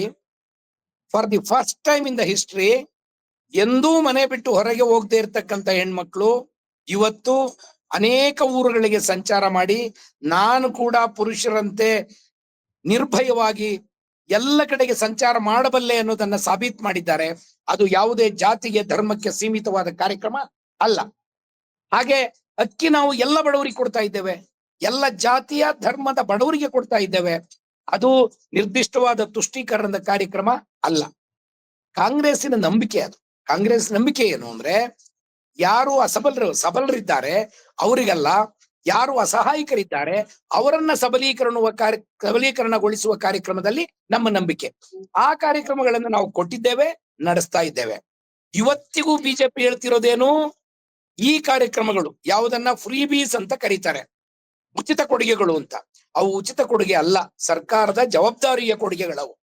ಆ ಜವಾಬ್ದಾರಿಯ ಕೊಡುಗೆಗಳನ್ನ ಜಾರಿಗೊಳಿಸುವ ಕೆಲಸವನ್ನ ಕಾಂಗ್ರೆಸ್ ಮಾಡಿದ್ದಲ್ಲ, ಬಿಜೆಪಿ ಅದನ್ನ ನಕಲು ಮಾಡ್ತಾ ಇದೆ, ಕಾಪಿ ಮಾಡ್ತಾ ಇದೆ ಎಲ್ಲ ರಾಜ್ಯಗಳಲ್ಲಿ. ಒಂದ್ ನಿಮಿಷ. ಎಲ್ಲ ಚುನಾವಣೆಗಳನ್ನು ಗಮನಿಸಿ, ಅಲ್ಲಿ ಮಾಡ್ತಾ ಇದೆ. ಆದ್ರಿಂದ ನನಗೆ ಅನ್ಸೋದು ಈ ಕಾರ್ಯಕ್ರಮ ಡಿವಿಯೇಟ್ ಆಗೋದು ಬೇಡ. ಶಿವಕುಮಾರ್ ಅವರು ಇಂಥ ಕಾರ್ಯಕ್ರಮದ ಭಾಗಿದಾರಿ. ಅವರು ಈ ಉಚಿತ ಕೊಡುಗೆಗಳನ್ನ ಕೊಟ್ಟ ನಾಯಕರಲ್ಲಿ ಶಿವಕುಮಾರ್ ಕೂಡ ಒಬ್ರು. ಅವರು ಹಿಂದೂ ಅಂತ ಇವತ್ತು ಹೇಳ್ಕೊಳ್ತಿರೋದು, ಇವತ್ತು ಹೇಳ್ಕೊಳ್ತಿಲ್ಲ. ಅವರು ರಾಜಕೀಯಕ್ಕೆ ಬಂದ ಮೊದಲ ದಿವಸದಿಂದಲೂ ಅವರು ಶಾಸ್ತ್ರ ಹೇಳುವವರ ಜೊತೆ ಬಹಳ ದೊಡ್ಡ ನಂಟಿದೆ. ಕಪಾಳಮ್ಮನಂತ ನಮ್ಮ ಗ್ರಾಮೀಣ ದೇವತೆಯ ಜೊತೆಗೆ ಅವರ ನಿಕಟವಾದ ಸಂಪರ್ಕ ಇದೆ. ಹಾಗೆ ಎಲ್ಲ ದೇವರುಗಳ ಆರಾಧನೆ ಮತ್ತು ಅವುಗಳ ಶಾಸ್ತ್ರೋಕ್ತವಾದ ಪರಿಪಾಲನೆಯನ್ನು ಶಿವಕುಮಾರ್ ಮಾಡ್ತಾ ಬಂದಿದ್ದಾರೆ. ಇವತ್ತೇನು ಹೊಸದಲ್ಲ. ಆ ಒಂದು ಕಾರಣಕ್ಕೆ ಶಿವಕುಮಾರ್ ಕಾಂಗ್ರೆಸ್ ಅನ್ನ ಬಿಡ್ತಾರೆ, ಬಿಜೆಪಿ ಸೇರ್ತಾರೆ. ಈ ಹಿಂದೂ ಧರ್ಮದ ರೀತಿ ರಿವಾಜುಗಳು ಬಿಜೆಪಿ ಅವರ ಆಸ್ತಿ ಅಲ್ಲ, ಬಿಜೆಪಿ ಅವರು ತಾವು ನಿರ್ಧಾರ ಮಾಡಿದ ನಿರ್ಧಾರಗಳಲ್ಲ. ಇವೆಲ್ಲ ನಮ್ ಜನರು ಮಾಡ್ತಕ್ಕಂಥ ನಂಬಿಕೆಗಳು, ನಮ್ ಜನರು ಮಾಡ್ತಕ್ಕಂಥ ರೀತಿ ರಿವಾಜುಗಳು. ಆದ್ರಿಂದ ಹೇಳ್ತೀನಿ, ಇದೊಂದು ಕಾರಣದಿಂದ ಶಿವಕುಮಾರ್ ಕಾಂಗ್ರೆಸ್ ಬಿಟ್ಟು ಬಿಜೆಪಿ ಸೇರ್ತಾರೆ, ಬಿಜೆಪಿಗೆ ಹೋಗಿ ಮುಖ್ಯಮಂತ್ರಿ ಆಗ್ತಾರೆ ಅನ್ನುವ ವ್ಯಾಖ್ಯಾನಗಳು ತಪ್ಪು ವ್ಯಾಖ್ಯಾನಗಳು, ಅವು ವೈಜ್ಞಾನಿಕವಾದ ವ್ಯಾಖ್ಯಾನಗಳಲ್ಲ ಅಂತ ನನಗೆ ಅನಿಸ್ತಾ ಇದೆ. ಎಸ್ ಅಶೋಕ್, ನಾವು ಕಾರ್ಯಕ್ರಮದ ಕೊನೆ ಹಂತಕ್ಕೆ ಬಂದಿದ್ದೀವಿ. ಒಟ್ಟಾರೆ ಕರ್ನಾಟಕದ ರಾಜಕೀಯವನ್ನು ನೋಡಿದಾಗ ನಾನು ಇಷ್ಟು ವರ್ಷಗಳಿಂದ, ನಾನೊಂದು ಸುಮಾರು 35-38 ವರ್ಷಗಳಿಂದ ಪತ್ರಿಕೋದ್ಯಮದಲ್ಲಿದ್ದೀನಿ, ಪತ್ರಕರ್ತನ ಕೆಲಸ ಮಾಡ್ತಾ ಇದ್ದೀನಿ. ನನಗನ್ನಿಸ್ತಾ ಇದೆ ಕಾಂಗ್ರೆಸ್ಗೆ ಮತ್ತು ಬಿಜೆಪಿಗೆ, ಈಗ ಈ ಧರ್ಮ ರಾಜಕಾರಣ ನಾವು ಏನು ಮಾತಾಡ್ತಾ ಇದ್ದೀವಿ, ನಾವು ಕಾಂಗ್ರೆಸ್ಗೆ ಮತ್ತು ಬಿಜೆಪಿಗೆ ಯಾವುದೇ ವ್ಯತ್ಯಾಸ ಇದ್ದ ಹಾಗೆ ಕಾಣಿಸ್ತಾ ಇಲ್ಲ. ನಿಮಗೆ ಕಾಂಗ್ರೆಸ್ನಲ್ಲಿ ಅಸಮಾಧಾನ ಆದ್ರೆ ಬಿಜೆಪಿಯ ಹೆಬ್ಬಾಗಿಲು ತೆರೆದಿರ್ತದೆ, ಬಿಜೆಪಿಯಲ್ಲಿ ಅಸಮಾಧಾನ ಆದ್ರೆ ಕಾಂಗ್ರೆಸ್ಸಿನ ಹೆಬ್ಬಾಗಿಲು ತೆರೆದಿರ್ತದೆ. ನಾವು ಕಳೆದ ಹಲವಾರು ವರ್ಷಗಳಿಂದ ಇದನ್ನ ನೋಡ್ತಾ ಇದ್ದೀವಿ. ಇದು ನಿಮ್ಗೆ ಏನ್ ಅನಿಸ್ತಾ ಇದೆ ನಿಮಗೆ ಕರ್ನಾಟಕದ ರಾಜಕಾರಣ? ಎರಡೂ ಪಕ್ಷ ವ್ಯತ್ಯಾಸ ಇದೆ ಅಂತ ಹೇಳಿ ಅನಿಸ್ತಾ ಇದೆಯಾ ನಿಮಗೆ? ತಾವು ಹಿರಿಯ ಪತ್ರಕರ್ತರಿದ್ದೀರಾ. 94 ಅಲ್ಲಿ ನಾಗೇಗೌಡ್ರು ಅಂತ ಅನ್ಬಿಟ್ಟು ಅವರು ಇರಿಗೇಷನ್ ಮಿನಿಸ್ಟರ್ ಆಗಿರ್ತಾರೆ ವೀರಪ್ಪ ಮೊಯ್ಲಿ ಅವ್ರ ಸರ್ಕಾರದಲ್ಲಿ. ಆವತ್ತು ಅವರು ಕಾಂಗ್ರೆಸ್ನ ತೊರೆದು ಜನತಾದಳಕ್ ಬರ್ತಾರೆ. ಜನತಾದಳ ಸರ್ಕಾರ ಬರುತ್ತೆ ಅಂತ ಅನ್ಬಿಟ್ಟು ಒಂದು ತಾವೆಲ್ಲ ಅನಲೈಸ್ ಮಾಡಿರ್ತೀರಾ. ಆಗ ಜನತಾದಳ ಬರುತ್ತೆ ಅಂತ ಜನತಾದಳಕ್ ಬರ್ತಾರೆ. ಜನತಾದಳದಲ್ಲಿ ಬಂದು ಜನತಾದಳದಲ್ಲೂ ಮಿನಿಸ್ಟರ್ ಆಗ್ತಾರೆ. ಆದ್ರೆ ಆವತ್ತು ಅವ್ರು ಬಿಟ್ಟು ಜನತಾದಳಕ್ ಬರ್ತಾರಲ್ಲ, ನಾನು ಒಂದು ಪ್ರಸಿದ್ಧ ನ್ಯೂಸ್ ಪೇಪರ್ ಅಲ್ಲಿ ಅವ್ರ ಒಂದು ಎಡಿಟೋರಿಯಲ್ ಅಲ್ಲಿ ಓದಿದ್ದೆ. ನಾನು ಅವಾಗ 10th ಸ್ಟ್ಯಾಂಡರ್ಡ್ ಅಲ್ಲಿ ಇದ್ದೆ. ತುಂಬಾ ಓದತಕ್ಕಾದ್ರೆ ನ್ಯೂಸ್ ಪೇಪರ್ಗಳು ಜಾಸ್ತಿ ಓದ್ತಿದ್ದೆ.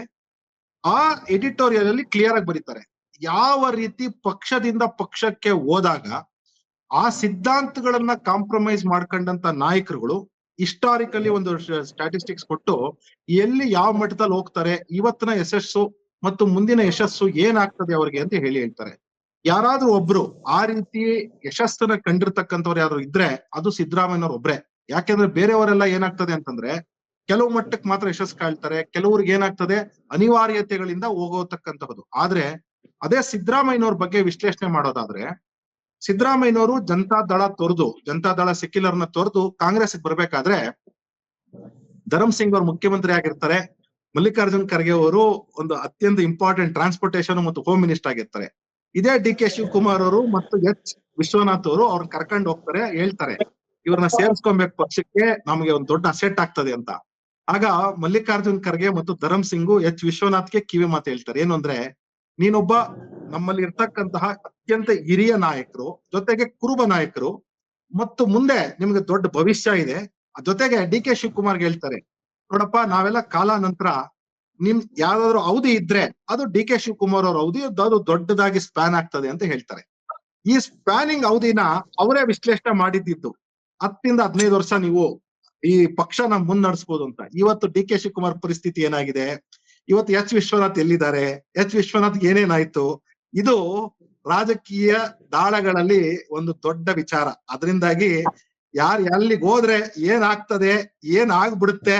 ಮತ್ತು H ನಾಗೇಗೌಡ್ರ ಬಗ್ಗೆ ಆವತ್ತು ತಾವೆಲ್ಲರೂ ಸಹ ಹಿರಿಯರಿದ್ದೀರಾ, ತಮ್ಗೆಲ್ಲ ಗೊತ್ತಿದೆ ಎಲ್ಲೆಲ್ಲಿ ಏನೇನ್ ಆಗ್ತದೆ ಅಂತ ಹೇಳಿ. ಅದರಿಂದಾಗಿ ಪಕ್ಷನ ನಂಬಿ, ಸಿದ್ಧಾಂತನ ನಂಬಿ ಪಕ್ಷನ ಕಟ್ಟದಂತವ್ರಿಗೆ ವ್ಯಾಲ್ಯೂ ಜಾಸ್ತಿ, ಜಂಪಿಂಗ್ ಜಾಕ್ಸ್ಗೆ ವ್ಯಾಲ್ಯೂ ಕಡಿಮೆ ಅಷ್ಟೇ.